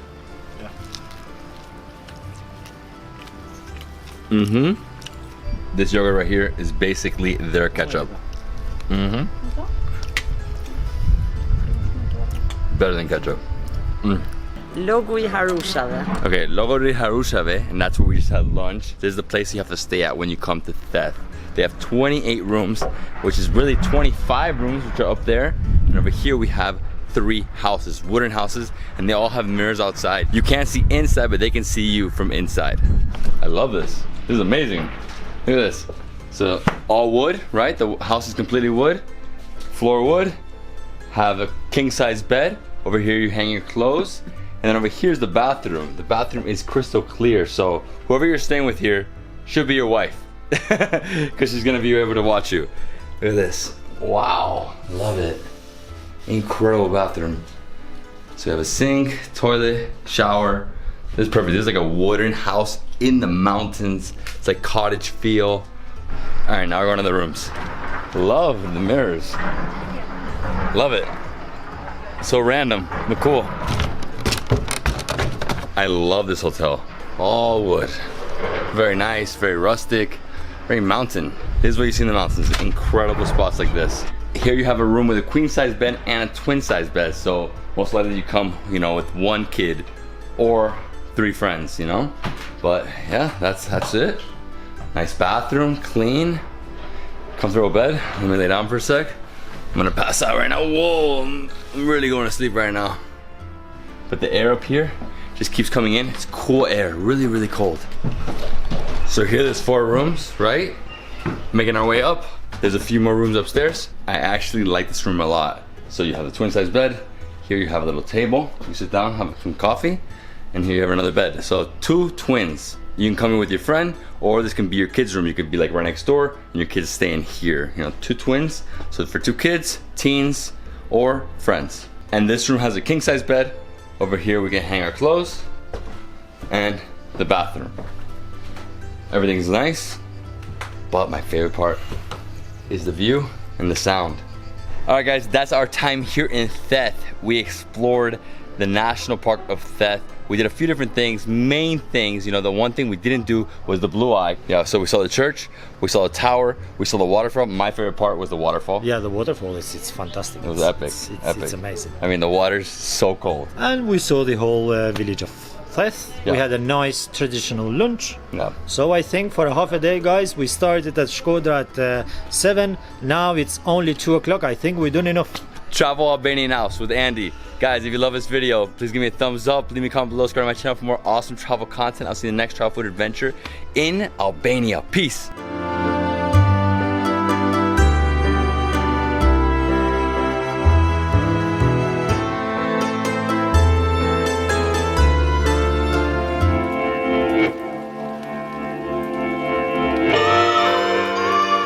Good morning, everyone. I hope you're all doing amazing. This is David Hoffman from Davidsbeenhere, coming at you from beautiful northern Albania. I just arrived to Lake Shkoder, and I'm super excited because I'm doing one of the coolest experiences you can do in Albania. I'm taking this ferry, car ferry, 2.5 hours north to the very end to Fjerza, and then from there driving about an hour north to Valbona. There's 2 ways to get to Valbona. Either you do this journey or you drive around with car, right? That's the only 2 ways. I think this is the best option. It's only available during season, so summer up to October. So I'm guessing like April to October. This is like the last part of the season. I mean, we're in mid-October. It told me this is like, you can come here and it might not happen, right? And so you have to reserve your ticket online. How much does it cost? 800 lek, and you can book online from ferry Berisha. Okay. Yeah, and for the car you have to pay around 1,500 lek. But you have always to pre-book because sometimes many cars and no place for car. So what we're gonna do today is we're taking this journey 2.5 hours, and then when we get there, we're gonna drive to a village that has no power. We're gonna have some delicious lunch. So what's the name of the village? Yeah, Teheran. There is no power, no electricity, no network. People just enjoy the nature. Pro tip, bring food. We didn't bring food. There's no food here. There's no food here. All right, let's do this. Something? Cevapi? Cevapi. Oh, yes. For breakfast. Cevapi and sausage. Smells so good. I know. I got really nervous. I came starving. I was like, I can't wait to eat some burek. No burek. We have this. Nice. So we had cevapi last time. We're having cevapi again. We don't have too much time. Let's order. Yeah, 2. This place is really amazing. Look at this. Look at all the cars. We came through this beautiful tunnel. It's like packed right now. We got here at 8:30. The ferry leaves at 9. So get here early. Don't be late. We left the house around 6 a.m. 6 a.m.? Yeah, 6 a.m. 6 a.m. So it's a long drive, very long, but I'm good. I'm starving though. Me too. Let's get this food. Yummy? When you are hungry, everything. This place is completely packed. So many cars. You have to book online. No way to just come here. That's impossible. All right. We did it, bro. We ate. Yeah. So happy we found some food. Because the guy, he said no food here. Don't listen to people. Walk in, ask around. Because the guy was like, no, there's no food. And we're like, there has to be something. There's like a bar restaurant up there, right? Yeah. Mm-hmm. And it's so cheap, like $1. €1 per. The lesson here is bring your own food. Yeah. So you have this area to sit. Woo! It's freezing. Oh, so you have up there too? Oh, wow. So you have 2 decks. So this is the first deck. So the bottom is where the cars are. Second deck, and then on the top you have another like real terrace, a real panorama view. This ferry is packed with people. We were up there, and out of nowhere, a group came. Yeah. It got so packed I had to come down. We're staying in the sun. We're getting warm, and right there we actually have another ferry, and that's a local ferry to villages. Yeah, to villages. That's amazing. How many villages are here? So there are, let's say, around 10 villages, but very small. Like some villages with only 2-3 houses. That's it? Yeah, because they have houses on the mountains. Okay. And the reason why it's so packed today is because it's Saturday and it's the last week of the ferry. They're closing next week, and if they close, that's it. Season's over. Season over. So if you come here, you cannot find the ferry anymore until next season. So we're back in the car, taking a little break. Wow, it's freezing out there. We came in the car and it is like super nice and toasty in here, right? Yeah. Very relaxing. I might take a nap. I mean, we woke up like at 5:30 to come. Super early, but that's the only way you could do it if you want to make this 9 a.m. ferry. That's what everybody did here, right? Basically, unless they came from Shkoder. You good? Yeah, so good. Warming up the body. So far, so good. And if you want, you can just be in your car, lower the windows, and just enjoy the view. That's it. Very relaxing. You're just gonna see beautiful mountains the whole way. Incredible mountains, Albanian Alps, trees. And if you guys didn't know, this was a river. They closed it, obviously. They made a dam. So it was a river, and in here, there's ancient settlements from Roman times. So I'm going to the back of the ship. Here you have the bathrooms, but you also have epic views, no cars, no people. Look at this. This is like the Danube between, I don't know, a few different countries. It looks like this very rugged mountains, incredible, really stunning. So the lake is created like 40 years before, in communism time. The lake is like 36 kilometers long and more than 100 meters deep. So before to create the lake, all the house where you see around the mountains, it leads down to the river, because before the lake, it been only the river here. And coming is the time the dictator say all the houses need to move up, or he give the houses in Shkoder, Tirana, Leja, but people choose to leave it here. All right, guys, so we're gonna go into the captain's quarters. Yes, my friend. Hello. How are you? Pleasure. So they go from Gomen to Fiesa at 9 a.m. So we left at 9:30, so we'll be there around like noon. But then at 1, they have a ferry back. So the same ferry goes all the way back. So if you're coming from Valbona and you want to take the ferry again, instead of taking, going around with the road, you come through here. Yeah. Right? I actually heard that's more amazing because the light is different. Yeah, sure. But this is what I got. This is what we're doing. Incredible spot. Now it's really warm. Super warm. I mean, still got a little bit of breeze here and there, but pretty hot. It's time to go and relax in the car. So if you really want to, you can just relax in your car. Most people are sleeping in their cars. Most. Yeah, most of people. The one who haven't slept enough last night. So we are doing same, but we are not sleeping, just enjoying the view from the car. It's a spectacular view, stunning view, I would say. So again, 2.5 hours, leaves at 9 a.m. You can stay downstairs, you can stay in your car, you can go to the second level, which has like a passenger area, you can get some coffee there. They also have some snacks for sale as well. Yeah. And then you can go upstairs, and from there you get the best views, but it's really, really crowded right now. So we decided to come back down, get warm in the car. It's hot outside, but then when you get into the shade, it's freezing. We are in the Albanian Alps, it's getting to winter, it's gonna be really cold in Valbona tonight. Yeah, it's gonna be cold, but the good thing is we can use the natural fire to warm up. So at the guest house Kola, you will find a very, very beautiful area and warm area. Well guys, we both slept about an hour. We're literally getting here when we both woke up. Yeah. And this is it. Where are you? Fiesa, right? Fiesa? Fiesa. Other side actually. Yeah, we slept and it feels so good now. Yeah, it's the other side of the Komani lake. This is Fiesa, and from here we take the car out of the boat and going all the way to Valbona. And there's nothing really here, it's just the highway. That's it. This is just where you get on and off. They put down the plank, it's ready to go. Everybody's coming out slowly. While they're coming out, you can't be near the cars. They let me come out first, came out. They pushed this plank in. Unfortunately, it's like there's a little bit of space there, so we can get stuck. But everybody's passing good, so we're good. Sorry, I'm half asleep right now. I'm really tired, but now I'm pumped because I'm going to lunch. We're back on the road. Let's go. Right this way, we get to Valbona. Only 1 hour drive, right? Yeah. But we're gonna go before. We're not going straight to Valbona. We're stopping at a village on the border with Montenegro, and that village, there's no power. We're gonna have delicious lunch there. I'm super pumped. Right now we're basically driving by the lake, and then the mountains is all the Albanian Alps. And then if you keep going straight, literally just go straight, you're in Kosovo, over there. Yeah, we can see Kosovo. So I've done this about 8 to 10 times last season. Last season alone? Yeah, last season. Wow. This season no tourists at all. But I'm happy to go back to Valbona. Yeah, so I went to Theth last time I came here. I was in Shkoder and I went to Theth, Albanian Alps, beautiful. You can also do Theth to Valbona or Valbona to Theth, hiking, 8-hour hike. You probably should do that journey.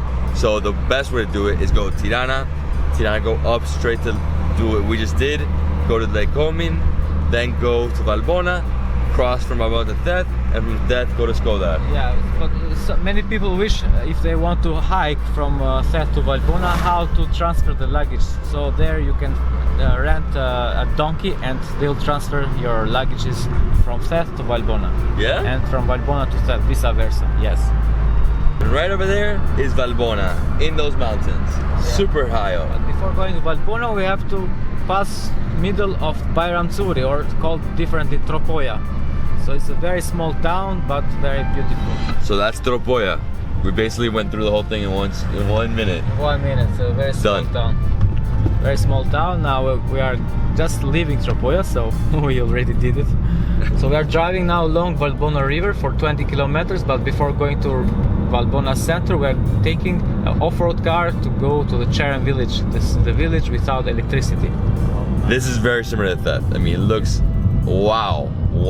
That right there, the river, crystal clear blue water, Just beautiful, man. Aqua are like super, super light blue. And you said this is the first time you see it this full? Yeah, it's first time seeing this full. Always it was less water, but very clear also. But this time the colorful of the water is much stronger. So I'm sure there's snow in the area at this point, right? Yeah. Because it's gonna get freezing tonight. What a spot. We're on a bridge that crosses, right? The main road crosses the river. Wow, the sound. Let's go, let's go. So here we have the lamb, the sheep, the dogs, the shepherds. Amazing. So here we go. We're getting an off-road vehicle, Land Rover.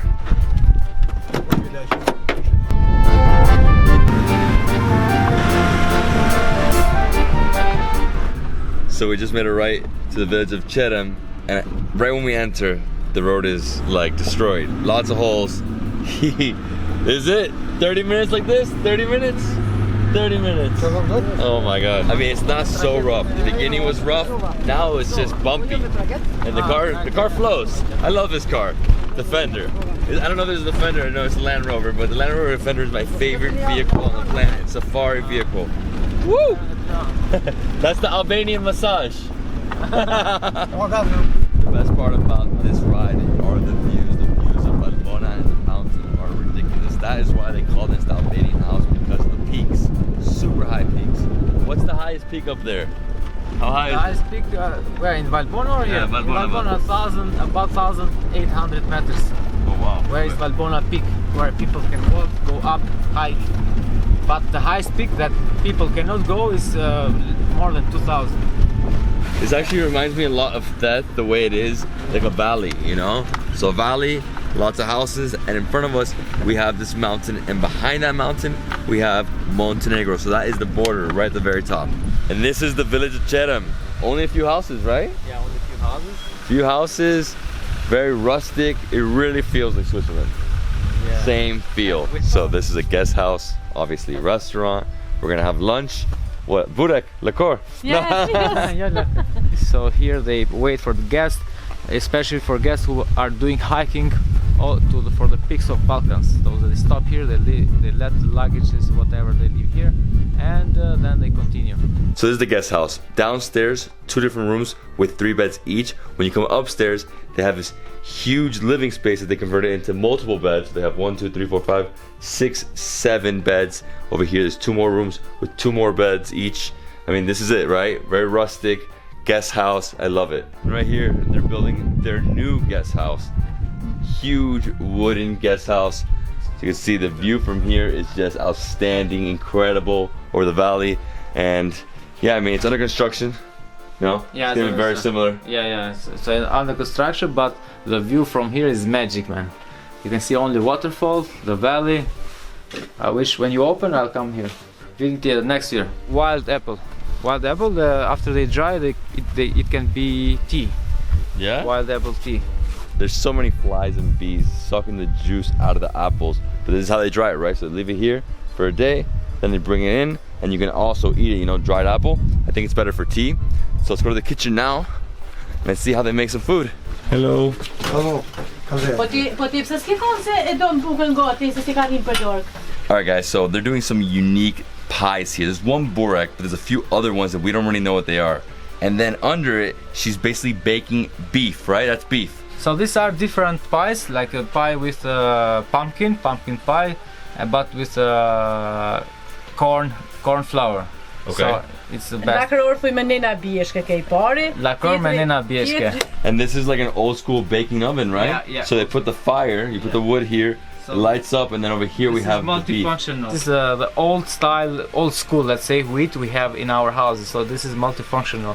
We put the wood in this part, and then here we can put the meat as she did, and above we can make soup or whatever.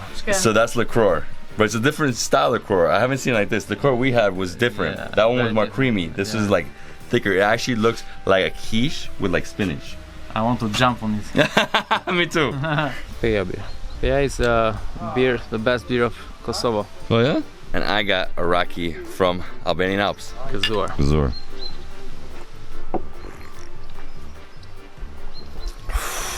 Whoa, that is strong stuff. We're gonna go see a few cows, the garden, some of the valley. They're still cooking up our lunch. The pies are ready, but the meat's not. And I am starving. It's already 1:30. So what are you seeing here? The place where they keep the cow, and we can see how they surround the garden where the cow stays, and the sound of cows holding a bell on their neck. So it's amazing. And these are the cows just grazing, right? The cheese up here, you guys are gonna be blown away. In Theth, I had some of the best cheese ever. So good. The milk is just so different. They're grazing up in these mountains.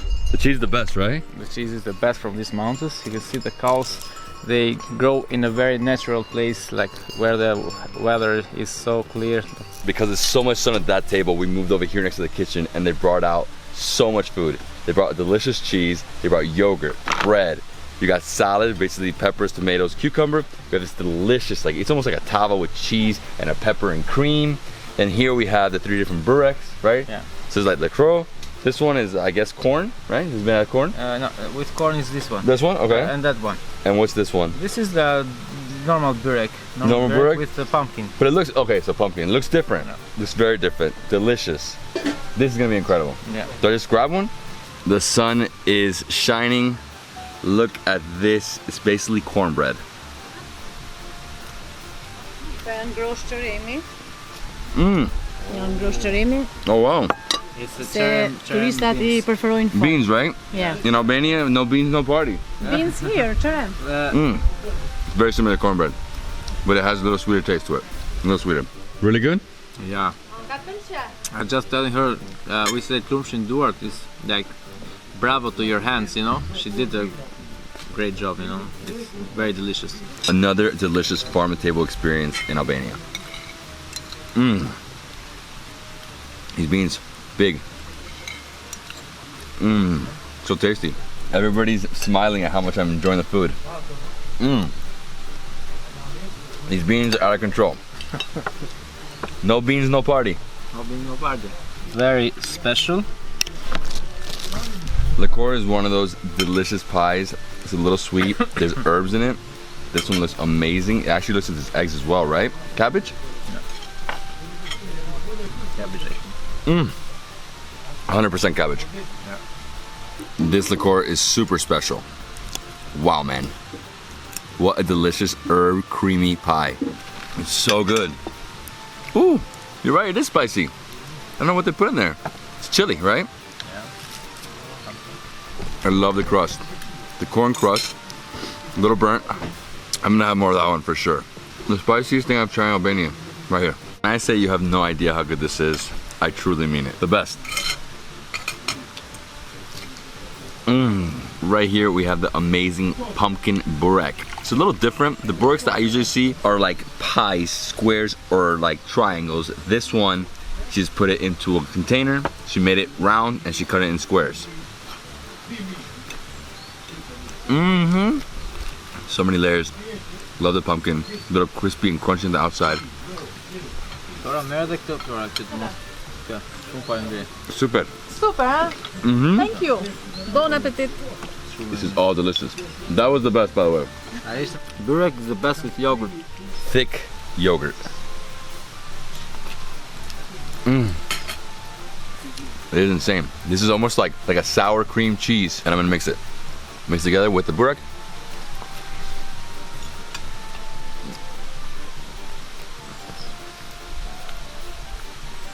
The combination. Sweet, sour, just dive in.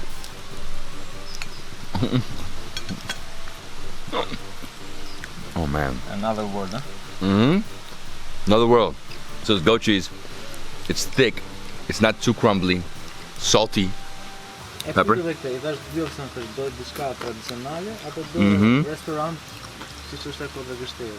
is like this is the one you eat from Papa John's. Jul mesesta, which is jul with pepper. Jul with spezza. Jul with spezza. So basically pepper and cheese. I thon gjym për një gjymë dorë thuj. Oh, wow. So it's a hot pepper. You know, it's they call it gjymë spezza because për më ngjy bukën. Për më ngjy bukën, which means to make the bread with you cannot use the fork. So with bread to make like this. My friend over here said there was no spice, but the second I bit into this pepper, I got spice. Freaking delicious. Organic, healthy. Mmm. Wow. And this cheese is actually different from the other cheese. It's a little thicker. I've never had a dish like this. Like cheese and cream with pepper. Gjumi speca. Gjumi speca. Gjumi speca. Między buken. More bread. So this is sheep milk, thick sheep milk. So it's traditional of the region of Cherem. Thick sheep milk. It's very thick. It actually reminds me of the yogurt, but we'll see. Oh, that's not milk. That's heaven. Wow, it's like thick. It's just chunks in there. She's asking you, do you want to stay here or we'll make you 100 kilograms? So our beef is ready. Let's try it. Maybe can hold the tava. When you're on the way to Valbona, you have to stop here and eat. It's like a must visit for a foodie. The juices are flowing, the fat is coming out. That mixed with this is just outstanding food. Faleminderi. You take me to the waterfall, right? Faleminderi. All right, so we're really limited with time. We got here super late, 1:30, because the ferry was delayed, so it delayed us a little bit. So by the time we got here, we're gonna only have lunch and see this view. We're gonna also stop by the waterfall on the way out right now. That's basically it. All right, guys, so we made it here to the waterfall. Unfortunately, it's a hike, so we can't go up to it, but there it is, beautiful. I mean, it's amazing. You really need time. Everywhere you go in mountain villages, you need time. Like, we really wanted to have 4 hours here. Unfortunately, we only had 2, so we didn't have enough time to do everything we wanted to do. But if you come here, probably stay here a night, then go to Valbona, or go to Valbona, then come here. Yeah. Something like that. So guys, I hope you enjoyed the video. We went to Lake Komani Lake. So we took the ferry, a 2.5 hour experience.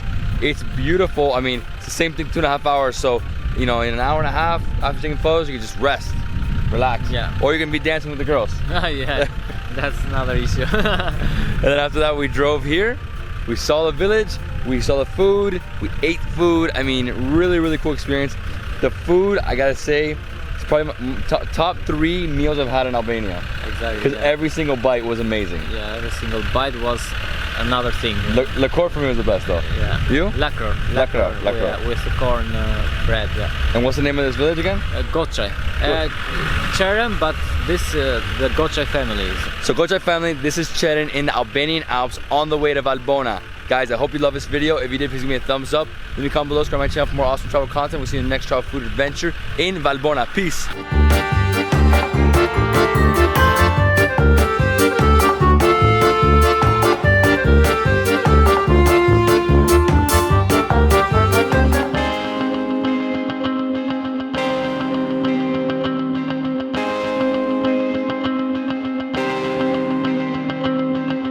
What's up, everyone? This is David Hoffman from Davidsbeenhere, coming in from beautiful Valbona in the Albanian Alps in northern Albania, right on the border with Montenegro.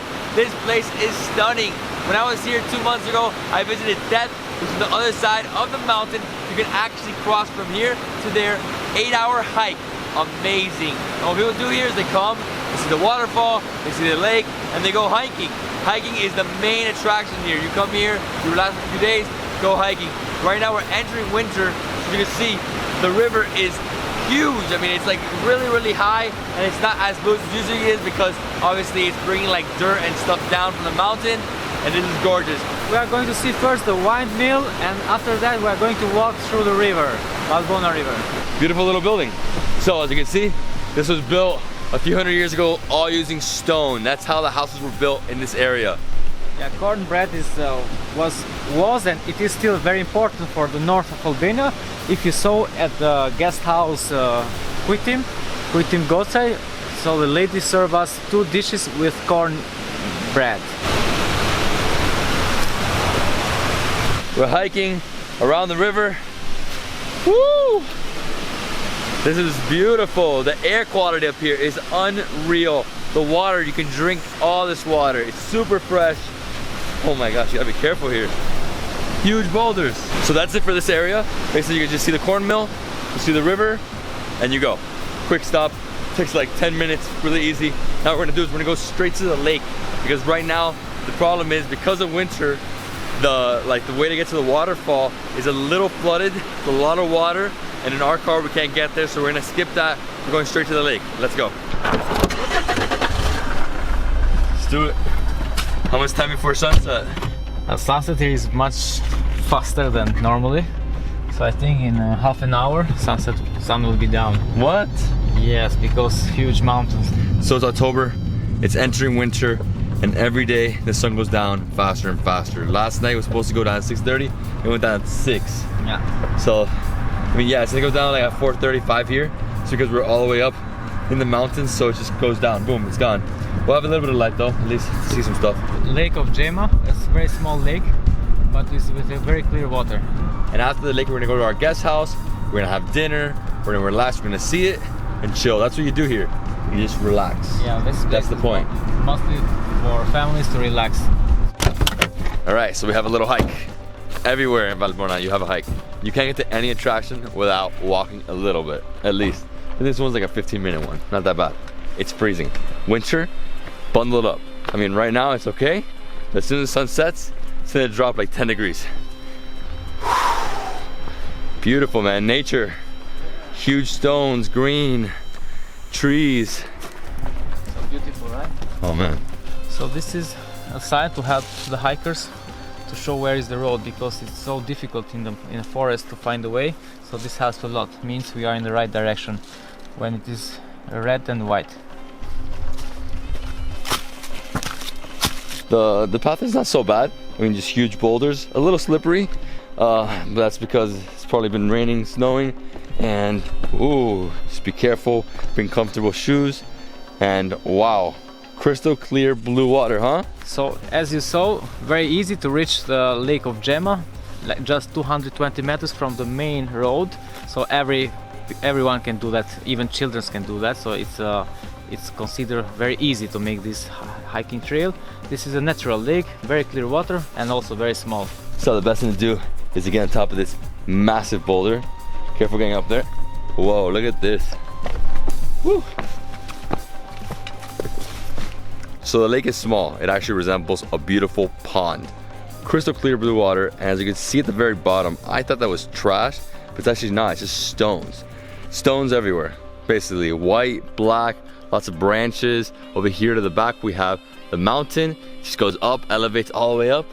This is super peaceful. You can come here on this stone right here, bring your picnic, bring a glass of wine. We didn't bring any Iraqi, nothing. Okay, David, let's go. We have a lot more to see here. Like Erjan said, this hike is very, very beginner hike. Anybody can come on this hike. Kids, elderly, not that bad. Obviously, when you're getting close to the lake, you have to go down on these boulders, just hold on to the branches, and you'll be fine. Dude, what'd you find? Found a mushroom. So today, dinner, we fix it. By the way, this is one of the biggest mushrooms I've ever seen. How big is this mushroom, man? Oh, it smells amazing. Wow, let's take this for dinner. Who's gonna cook you? It's easy, man. Easy. I chop it up. Yeah, so Valbona is quite different from Theth regarding the plan, how they make it, because Valbona has all the way from Tropoja to Valbona. They have here are a lot of guest houses, different from Theth, which are everything is near the city, near the village center. So Valbona is famous to relax, for families to relax. So they come Saturday, sleep one night, and they go back the next day. But it's quite far from Tirana, so it's like 5 hours to reach Valbona. But with Common Lake, it goes 6 hours. And this is the center of Valbona, very similar to Theth. You have the river, and obviously now because it's winter, it's getting full, but it's half of it's dry. Over here we have a guy with his cow, right? Or a woman with her cows. They're blocking the road. And once you reach here, you can see in the background, we have these massive peaks. Over here to the left, We have, like he said, guest houses. Just the whole road is just guest house, guest house, guest house. Over here, they're building a new building. Looks like a big hotel. Right next to the tourist information center, there's a lady with a little souvenir shop. We're gonna see what she has. A lot of local stuff, right? They sell honey. We saw honey on the road coming up. They also sell cheese. Over here, what is that? Mountain tea. Yeah, this is the best quality. We have two kind of mountain tea, but this is so good. So this is products that change lives. Basically traditional handmade goods. Here we have beautiful like wool socks. I'm gonna get this for my nephew Leo, just born 2 days ago. Thinking that maybe a little scarf. This is for girls. I wanted something for myself. Maybe one of these. These are awesome. Wow. All made here, huh? How much is it? 600 legs? So $6 for this? Put this down. Try this on. I just don't know if we're gonna need it. You think it's gonna be that cold on this trip? So I don't know where the person is who's supposed to charge us. Hello. No one's here. Yeah, so we can take and leave the money somewhere here. Okay. So we can do that? Yeah. Here we have honey. Local honey. Wow, it smells fantastic. How much does this one cost? It's 2,000. 2,000. $20 US for that. So unfortunately, no one's here to charge us. So we looked at the price. It says $250. So I'm getting 2 of them. This is for Leo. This is for Charlie. 2 of my 6 nephews, I think. And I'm leaving the money right here. All right, let's go.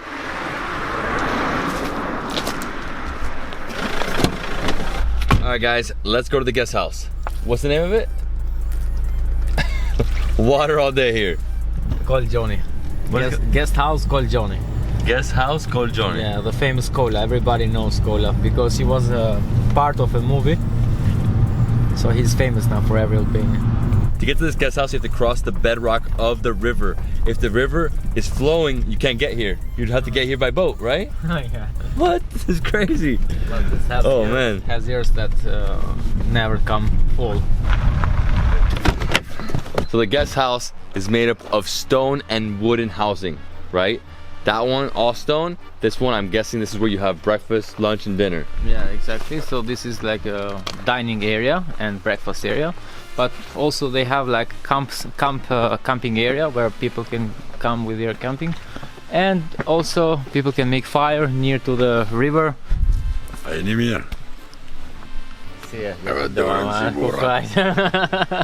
So as we mentioned, Colgione guest house, yeah. Right? Over here, dining area, another dining area, and this is the stone house hotel, right? Here's how many rooms you guys have? We've got 11 rooms in total. 11 rooms total? And 10 bathrooms, yeah. So what are you gonna show me? I'm gonna show you one of the rooms which also has a balcony actually. Oh man, I love the stones. Beautiful. So was this an old building and you guys redid it? It was actually built at first in 1960 as a building. Then it was restored a few times. Okay. The last restoration was done 4 years ago. So this is basically the penthouse. The penthouse, the biggest room, and the best view. The best view. You have the mountains behind you. 302. Here in the Albanian Alps, this is how it works. Guest house. Multiple beds. Here we have 4 beds. Wood, right? Yep. Cabinets. Everybody loves hiking here. This is a hiking place. Yes. And this is the view. Here.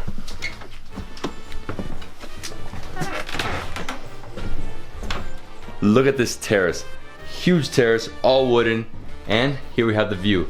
Just peaks, never-ending peaks. All Valbona National Park. Now we have something really special I want to show you guys. We're gonna see how they make raki. Yeah, so here we are making plums raki. But it's interesting. We were talking with Cola.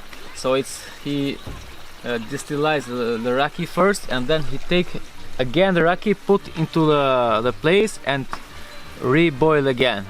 Okay. Because if the first one has the smell of the plums, so the second time it loses it a little bit.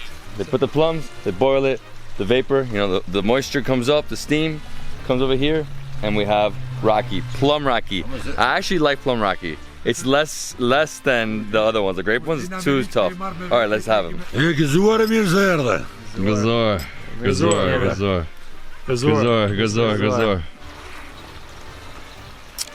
Oh yeah, plums is good. Woo! That is some powerful stuff. My God, that's like liquid fuel. Forte. Forte questo. For men's, yeah. But this is tough. I thought the grapes were like tougher. He bought it for a second time. That's why it's stronger? Yeah. That's why it is still twice. Oh, okay. So these big containers or barrels are where they ferment the fruit. We put all the plums in here. Then it takes up to 3 weeks to ferment them. And after that we actually know when it's ready. And then we start distilling it. All right, so his dad is gonna do the whole process for us. He's gonna open it, take off the seal, right? Open it, clean it, then put more plums, and then start the whole process again. And you guys do this non-stop for a month, right? Oh, it depends as much as we have.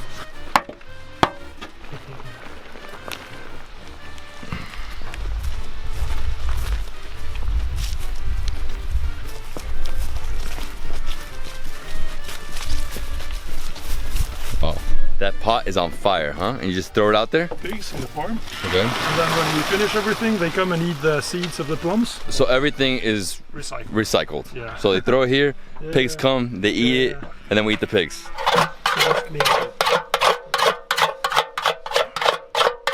So you always have to clean it every time? Yeah, each time you see something at the bottom, you have to clean it, otherwise it gives a very bad taste.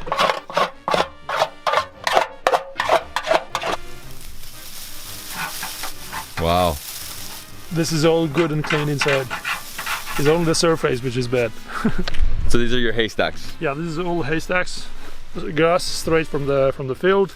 We cut it, we dry it, and then we put it in the haystacks, and then we store it for the winter for the animals. Exactly.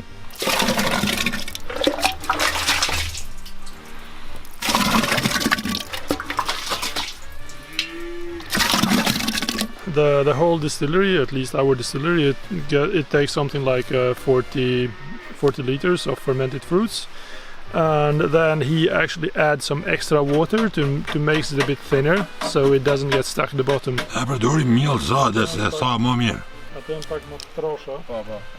Okay, so we use flour and water to create this mixture. You can see the white mixture my father is using, and we use that white mixture and is also like also a bit like soft and liquid, and then it closes all the little holes and the little gaps in between the two parts of the distillery, so the steam would not come out through these holes, but it would come out through the pipe, and then it condenses. Otherwise we would not get lucky if the steam comes out this way.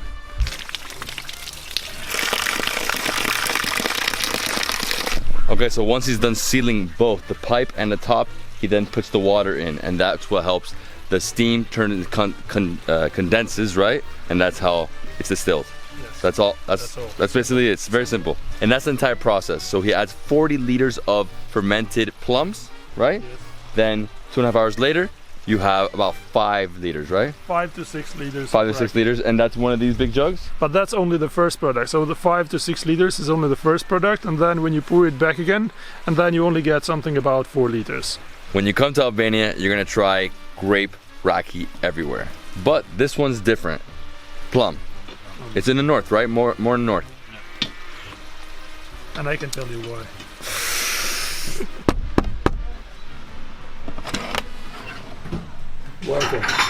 Okay, so we're in the kitchen and we're seeing what they're making for dinner. We have a bunch of people here tonight. Yes. So they're making cheese, potatoes. They have something that looks delicious. It's almost like a burek. We said there's noodles in the bottom. It's cream. Yes. Yes. Then we have here cream and peppers. So stuffed peppers with cream, bread. Cabbage salad. Okay. Yes. What else? And we also have the meat, which is not being cooked yet. Actually, is on the process because we first boiled it. We give it some minutes to boil, and then we put it in the oven. This is actually called pasticcio. It has noodles and cheese and cream of the milk inside. What I'm most excited about is everything that has dairy. Yes. The cream, that looks amazing. The cheese, the potatoes with cheese on top, and then the pasticcio. Alright my friends, we are having dinner tonight inside a dining room. It's really cozy, it's warm in here, there's a fire over there, and we have everything I just showed you. Cabbage salad, goat cheese, cream with yogurt and peppers. Here we have beef, which has been boiled, and then after that they baked it. We have amazing potatoes with cheese, and then here this is a, what does it say? Pasticcio? Pasticcio, yeah. Pasticcio. Okay, ready? Ready. Bon appetit. Bon appetit. I'm starving. I can't wait to eat. This is the main course, but yeah, it's okay. We can put in our plate. Maybe let's dive on it. Pasticcio first. Pasticcio. My favorite pasticcio. I love it. So it's basically like a lasagna. Yeah. Not so creamy. The bottom is noodles. And that it has cheese inside it. Wow. It's delicious. Everything we ate today. Farm to table, everywhere. How's the cabbage? Good?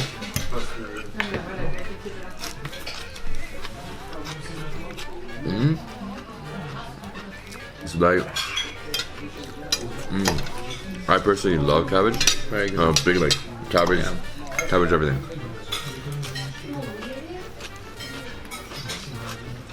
I'm gonna try this delicious potato.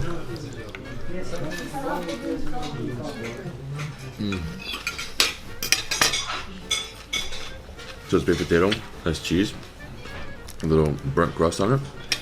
The one thing I didn't get was this, the beef. Oh my god, you know what? Wow. All the fat. I'm noticing how much I love fat on this trip. Look at this. How is it possible you don't gain fat? I don't know, man. You know? Okay. Cream with pepper? Not yet. Different, right?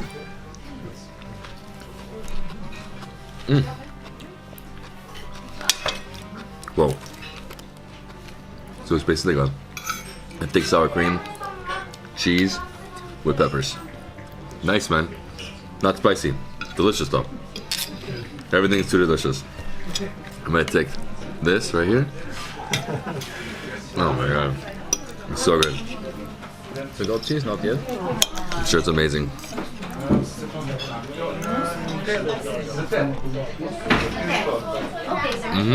This is actually crumbly. Let's try. Very good. Different. Yeah. It's drier. They will try like many kind of cheese.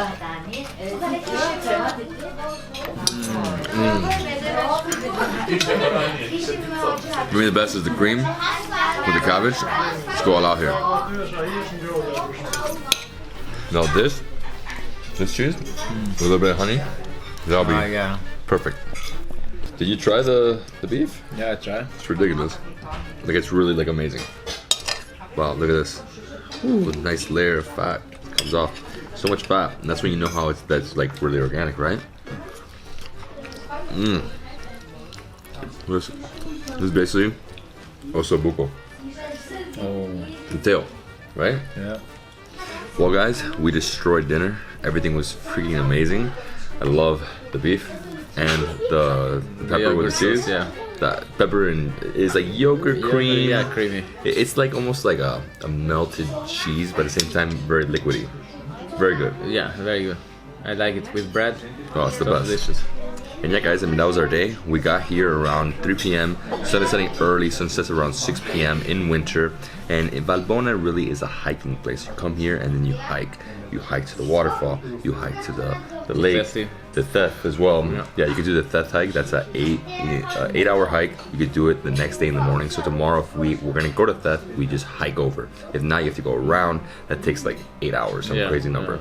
So best thing to do is hike, enjoy it, you know, relax, come here, chill. You know, we saw the lake, we saw the old mill, we saw the river, we saw a town. We saw some souvenirs, and then we saw how they made raki. Plums raki. Plums raki, the best. And that's Valbona. Thanks for bringing me, man. It's a long journey, but it's worth it. It's worth it.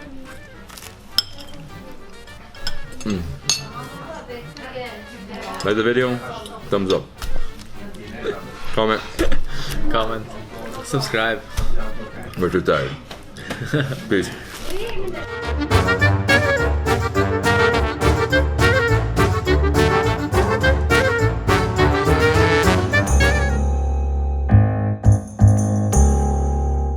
Good morning, everyone. I hope you're all doing amazing. This is David Hoffman from Davidsbeenhere, coming at you from beautiful Accursed, Albania. This place is located about 30-minute drive from the Kosovo border, 2.5 hours from Valbona, 3 hours from Tirana, and it is underrated. It's beautiful, and there's so many unique things to do here. We're gonna start off by going down into the tunnels that were built during communism era. They were actually found until 1992 when communism fell. Then after this, we're gonna explore the city, and we're gonna try something called flea, a delicious pie. Dude. Yeah, man, I'm super excited to go under the tunnel and after that try the best dish of Kuksi, flea. This is awesome. You know, I saw this place on the map and I was like, I think we should go there. It just looks amazing. And this is, what is this? This is like... Rooms to live. Oh yeah? Yeah. So how many people can fit in this tunnel? I mean... around 6,000 people. So this is your average room, and they actually had right here the sockets for electricity. So you put it here, turn it on, right? They didn't actually finish it though. Obviously no one ever used this, right? It was never used. It was built, never used. There's toilet. Another toilet?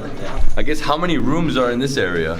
Just this hallway? We are going down 30 more meters and there are still a lot of rooms around. Here are about 15 rooms in this first part of the tunnel. Really cool. No, it's awesome, man. Unique. So no one's been in here. First person. It's time to explore, guys are saying. So from here we are going with the steps 30 meters down. Yeah. And you have to have light, hard hat. I mean, this is a little dangerous. Obviously, you're walking through an old, basically bunker tunnel, right? Not a bunker, but yeah. It's a safety. Yeah, it's a safety. Yeah. So it was crazy about to be protected by enemies, and Verhoja, our former leader, so he built it for every city something similar. But Kuksi has it more special. This is basically a tunnel in rubbles, made for one reason, and it was never used. Wow. They're going 30 meters down, so I guess like 3 flights of stairs down, right? And you have to have lights. I mean, there's no lights in here. Pitch darkness. Thank God for the hard hat. Okay, so this next flight of stairs is really slippery. Water has entered this area. So it's a little muddy. You just gotta be careful. The main thing is to be with people who have light and hard hats. Alright, we made it here to the bottom and it's pitch dark and you gotta be careful. There's like wires coming out, you know, piling basically, tons of construction materials. Be very careful. Walk around with caution. As you can see at the very end there, they were trying to build and never finished that area. But over here we have the tunnel and this still like dirt and rocks. So from this point on, no one's explored it. No one. Oh man, this is awesome. First person to go in here? I won't lie, it's a little scary. I think you have to use your light. My light? Yeah, use it. Whoa, can't see anything. Man, this hard hat has saved me. Hit my head everywhere. Okay, yeah, wires, careful. I'm super surprised about this experience, so it's like unique. We don't know where are we going. Still they are explaining us, but I'm still very confused. Where are you going? Like 30-50 meters deep. Let's see. So guys are saying this is one of the entrances into buildings upstairs. So one of the building has this entrance. So every building from the communist time has an entrance like this. It's getting colder and colder and colder here. This is so crazy. This is amazing that this exists in many cities in Albania and no one knows about it. All built during the communist era. They wanted to be as safe as possible, protect their citizens. So this is a perfect place to keep the wine cold, you know, during for wine barrels, something like this. Okay. Alright guys, so I'm putting plastic bags on my shoes because it's pretty flooded in there and I don't want to be walking the rest of the day with wet shoes. Oh man. And by the way, unfortunately, you can't do this experience if you want to do it. You'd have to come to my friends and pay them $1 million. Normal, normal.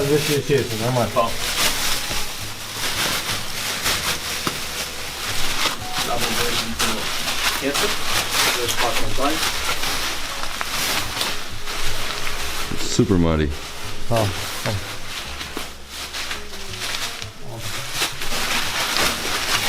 Lots and lots of water in here. Try to stick to the sides because in the center and on the left, it's like completely flooded. Man, this tunnel never ends. How many kilometers in here you said? 3 kilometers. 3 kilometers? Wow.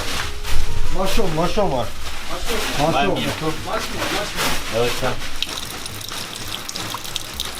Yeah, so this is a drinkable water. So in case enemies surround the city for many years or many days, so they could survive with water. Water is very important for every surrounded castle and cities and underground tunnels. That was good. Not bad. I was nervous for a second. So as we get deeper, the floor gets muddier. There's a few different like areas that are lifted higher, elevated, but the rest of it is just straight mud. And tunnel has gone higher in terms of ceiling height, but super thin. These guys, I can't do that. That's too wide. Too much. So now we're in a super wide room. I'm guessing here was a storage area where each tunnel would lead to different bunkers, I guess, different rooms. So there's basically another entrance from one of the buildings, right?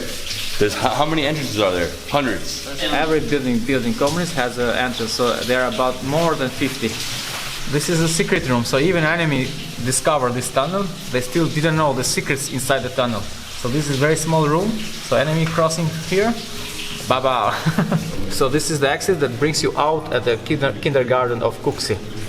So as we told you, every building and every building that belongs to the government had an entrance, an exit, secret entrance.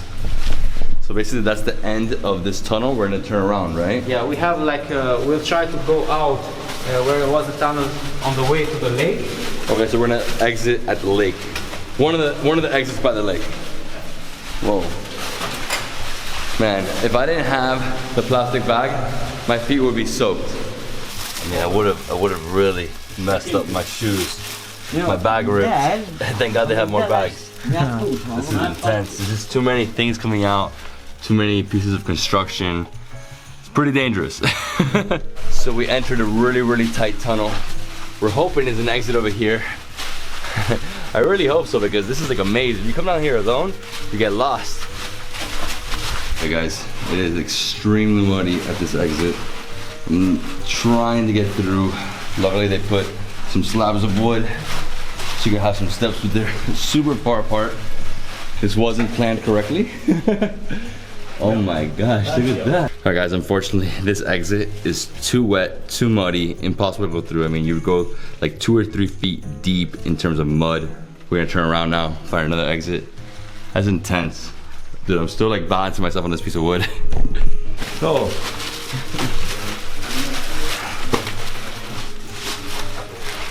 Going in here is not fun. Don't take this exit.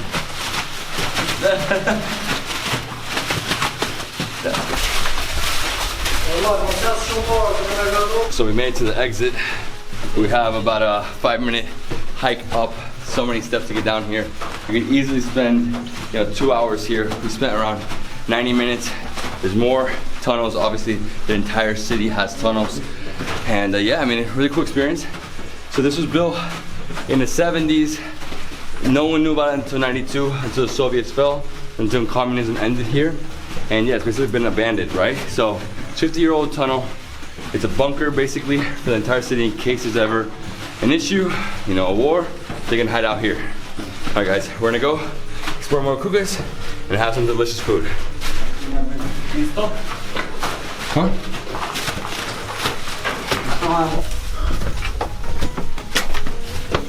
Freedom. Oh my God. Scary, huh? Yeah. Okay, so here we have the center of Kukas, a huge boulevard. People usually afternoon time have a walk here, and right in the center is the monument that Kosovo government has built, because Kukas was the first city who helped Kosovo people during the war 1999. So here around 500,000 Kosovo come here and Kuksi people help them to accommodate in their houses. For that reason, Kosovo government gave a honor to the city of Kukas with this monument, huge one. Like I said, during the war, over 450,000 Kosovo people came here to seek refuge. And you can see right here on this map, this is how close we are to the border. So from here to here is about 30 minutes. You have a checkpoint, obviously, then you go inside. The closest big city is prison. We're actually going to Brod today. We're going to Brod. Amazing, I can't wait to go to Kosovo. But for now, let's see more of the city and let's go eat. I can't wait. He's telling me this thing is delicious. So before going to have to try the flea, the most traditional pie of Kukas, we are going to Bar America. An American at Bar America trying some American stuff. Actually, I'm not gonna try American stuff. I'm gonna have a Rocky. Rocky.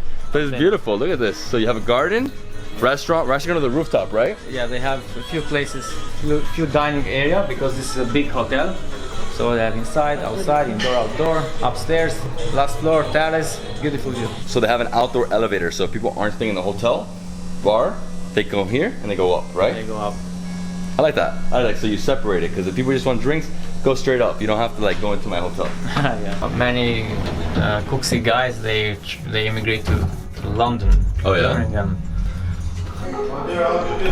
And there's a 7th floor bar. Amazing. Let's get some Rocky. Rocky.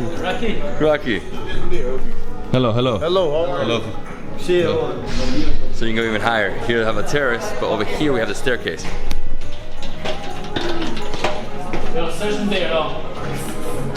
All right, rooftop. Wow. Incredible, look at the views. So what's the name of the mountain over there? Jalica, Mountain Jalica. And from here, we have a view over the entire city. There's no taller building, maybe that one, but everything else is, 5, 6 floors. Beautiful mountains, you have the lake, just incredible. Oh, gorgeous. The view is so beautiful. We can see mountains and the roofs of every building. So these are the buildings that has the tunnels going underground city. So now you know, if you want to get epic views of Kukas, come up here to Hotel America, Bar Hotel America from here. I mean, tallest building, you see the mountains, you see the lake, more buildings, and that's it. So we're gonna have a Rocky with the owner of the property. Lala. Where's Lala? Gazor. They're saying this is the best Rocky in the north. Oh, this is so much easier to drink. Yeah, easier than last This is great. Yeah, the last night was too tough. This one's nice. It's smooth. Wow. So good. I'm guessing it was distilled once, not twice. Yeah, once. The owner is not coming. He's Lala, and Lala is like a pasha in the city. So he has something to do. He cannot come now, but we are going now to try the flea. Cooks is so proud to having flea. Falimenderi. Now I'm starving. It's already 12:30. I'm hungry. Flea? Yeah, flea. Flea. So it's 5 minutes from the city of Kukas. Flea guy. There is a young entrepreneur that he's starting a business.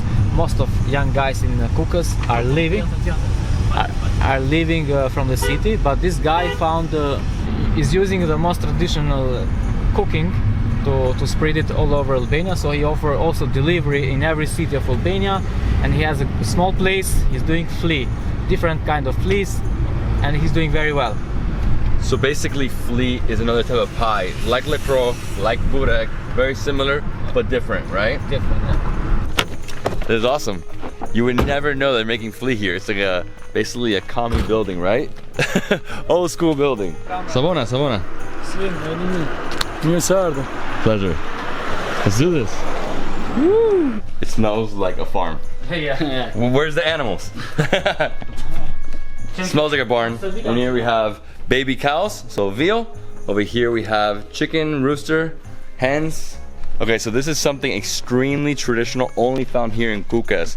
They're making flea. So over here, she's mixing flour with water, and over there, she's heating up the top of the pan, right? The top of the tava. Yeah, the top.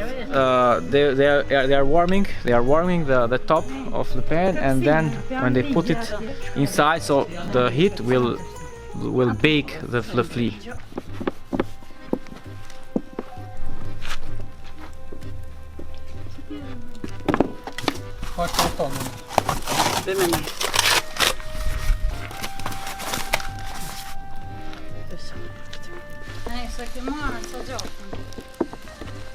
Ideea de vezi, am proces.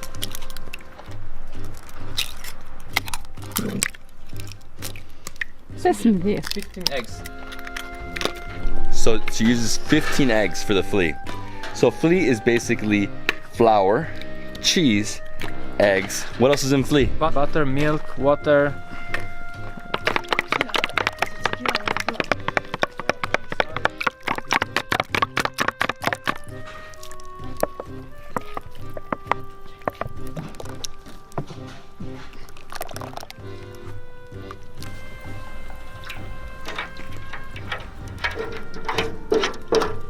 Okay, so the first thing they're doing is they're baking the bottom layer. She brought it over here, she added the flour, she added the butter with the eggs, made a small layer, she added the top on top of it. That's it, she lets it sit there for a little bit, it bakes. So the first thing they do is they put some butter first to not get sticky, to not get sticky. After that they put some milk with water and they bake it first, so it has to create the first step. It's a little confusing how you make flea, but basically what they do is they bake 2 different layers of flour and then they add the eggs. So bake, open it up, change the top, bake, change the top, and then they add eggs, right? So a different process. It takes about an hour to do the whole thing. It smells amazing, you can hear it baking.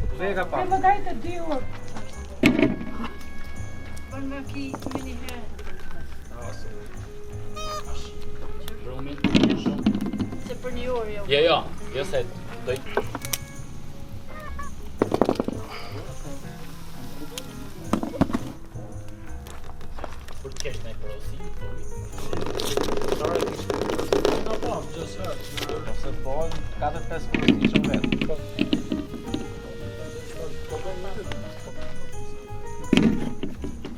So usually it has to do this many times. It needs 3 hours, but we'll take like this, the first step. So it is more delicious, but it's less than it should be normally. So we'll taste it and then we'll give our opinion. So basically it's supposed to have way more layers. That's why it takes 3 hours. Right now she did, I think, 2 or 3 layers, and she added all the eggs on top.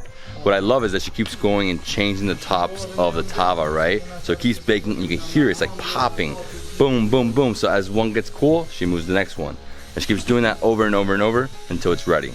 So she added all the layers, that's done. Now she added ash under it, so it keeps cooking, keeps baking it. I mean, it smelled amazing. You can hear it, it's like sizzling in there. The juices, this is gonna be so good. The cream, the flour, everything's like popping in there. Yeah. Lala. Lala. This is lala. You usually drink it with burek. It was like chunky. So it's yogurt, right? Yeah. Sour. Super fresh.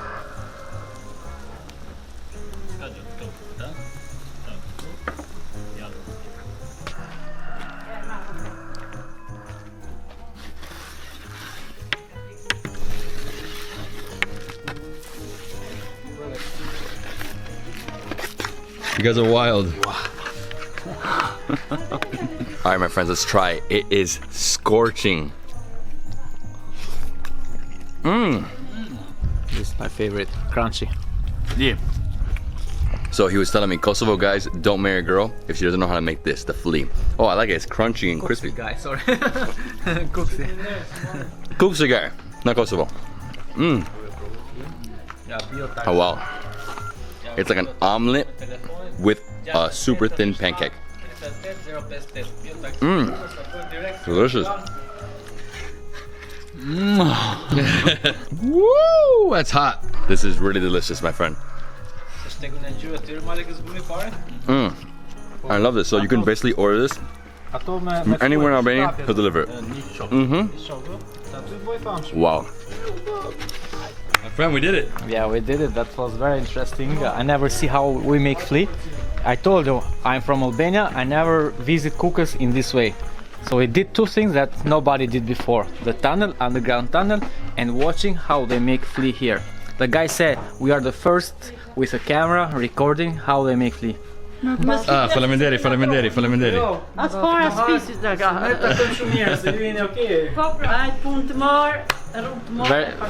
You see how beautiful Albanian ladies are, very welcome. Hospitality is the maximum. And that's it, guys. That's how you make flea. But we have another surprise for you. Falla vedere. So anybody can open. Yeah. Thank you. Falla vedere. He's a new business here, Bio Taxi. He can deliver this flea everywhere in Albania. Everywhere. Saranda. Yeah? Okay. Yes. Falla vedere, my man. Falla vedere.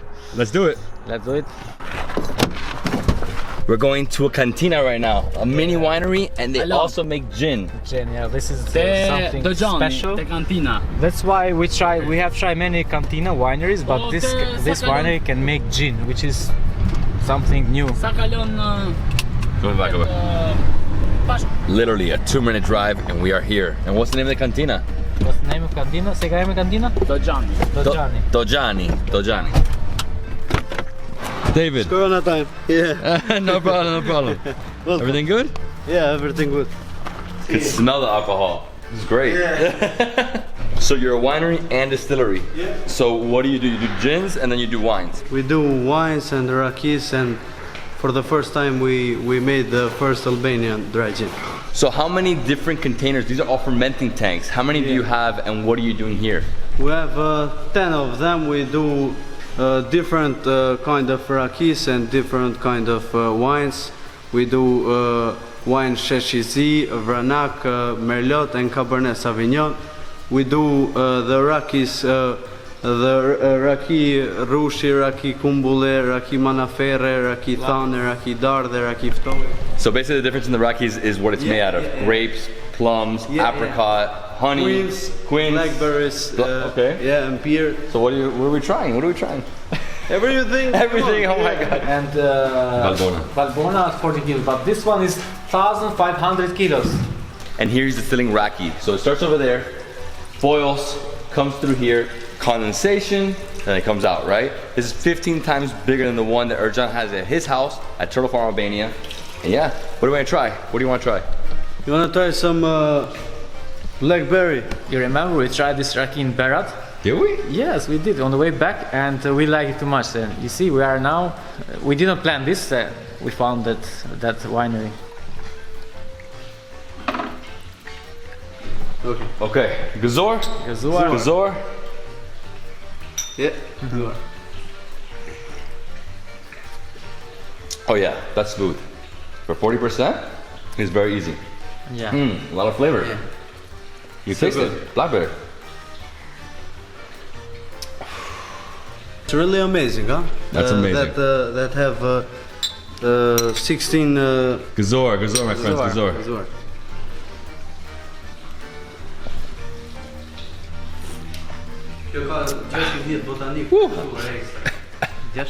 This is a hard one for me. Gin is not my favorite thing, but it's good. It's actually very smooth. It's not so much alcohol. It doesn't feel like it, you know? But for me, it's more raki. Albania, you go raki. But if you like gin, come to Kukës. You try the only gin in Albania. The first. This is Thana. Thana is a wild fruit. Nobody plants it here, so it comes just from the nature. It's so difficult to collect enough to make raki. It's difficult to collect to eat. Imagine to make raki, and this should be so special to make raki. So let's try. Gazor. So good. This is the best? I'm sure you like it. It's good. It's like a wild berry. They're all smooth though. They're not you don't feel that alcohol percentage that hits you. Yeah. Sometimes you drink raki and it's ooh, it's like fire. This is good. If you feel like it's too fire, that means it's too much sugar. That means it's not good stuff. Sometimes. Now you are a specialist of raki. Now you know everything, right? 2 rakis a day? Yeah. What are we doing? We're drinking some good wine. Directly from the containers, huh? Fermenting tanks. Yeah. Okay, let's see. Vranak wine. Vranak. Yeah. It's nice. This is indigenous? This is Albanian wine, like Albanian grape? It's not really autochthonous grape. Right. So it's a very good wine. You have to pair this with meat. That's the best combination. And it's gonna give us a little more. Yeah. Zor. Zor. Fantastic. It's fruity, it's light. It's probably very young wine, right? How long has it been here? It's for 2 years. Oh, 2 years already. Okay, so it's not that young. It's so good, I'm taking 10 bottles. Okay. Seriously. Thank you, my friend. Okay. I will give you 12. 12? Yeah. For free? Buy 10, buy Yeah. no, Bonus, buy 10, bonus. take 2 for free. Buy 10, take 2. That's fully loaded right now. With what? With grape. Grapes? Yeah. I'm gonna go up. Let's go. Let me see.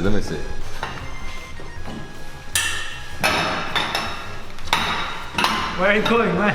No, you can't see that much. Filamenderi. Let's go. All right, my friends, that is it for Kukës. Kukës, the most underrated city in Albania. It's located in the north, on the border with Kosovo. We went to the tunnel. No one's ever been in there. It takes around 90 minutes to explore the whole thing. You have to get a tour with my boy and the people from here. It's the only way to get in here. Then explore the city center, which is basically like Bar America, and then go see how they make flea. Really cool process.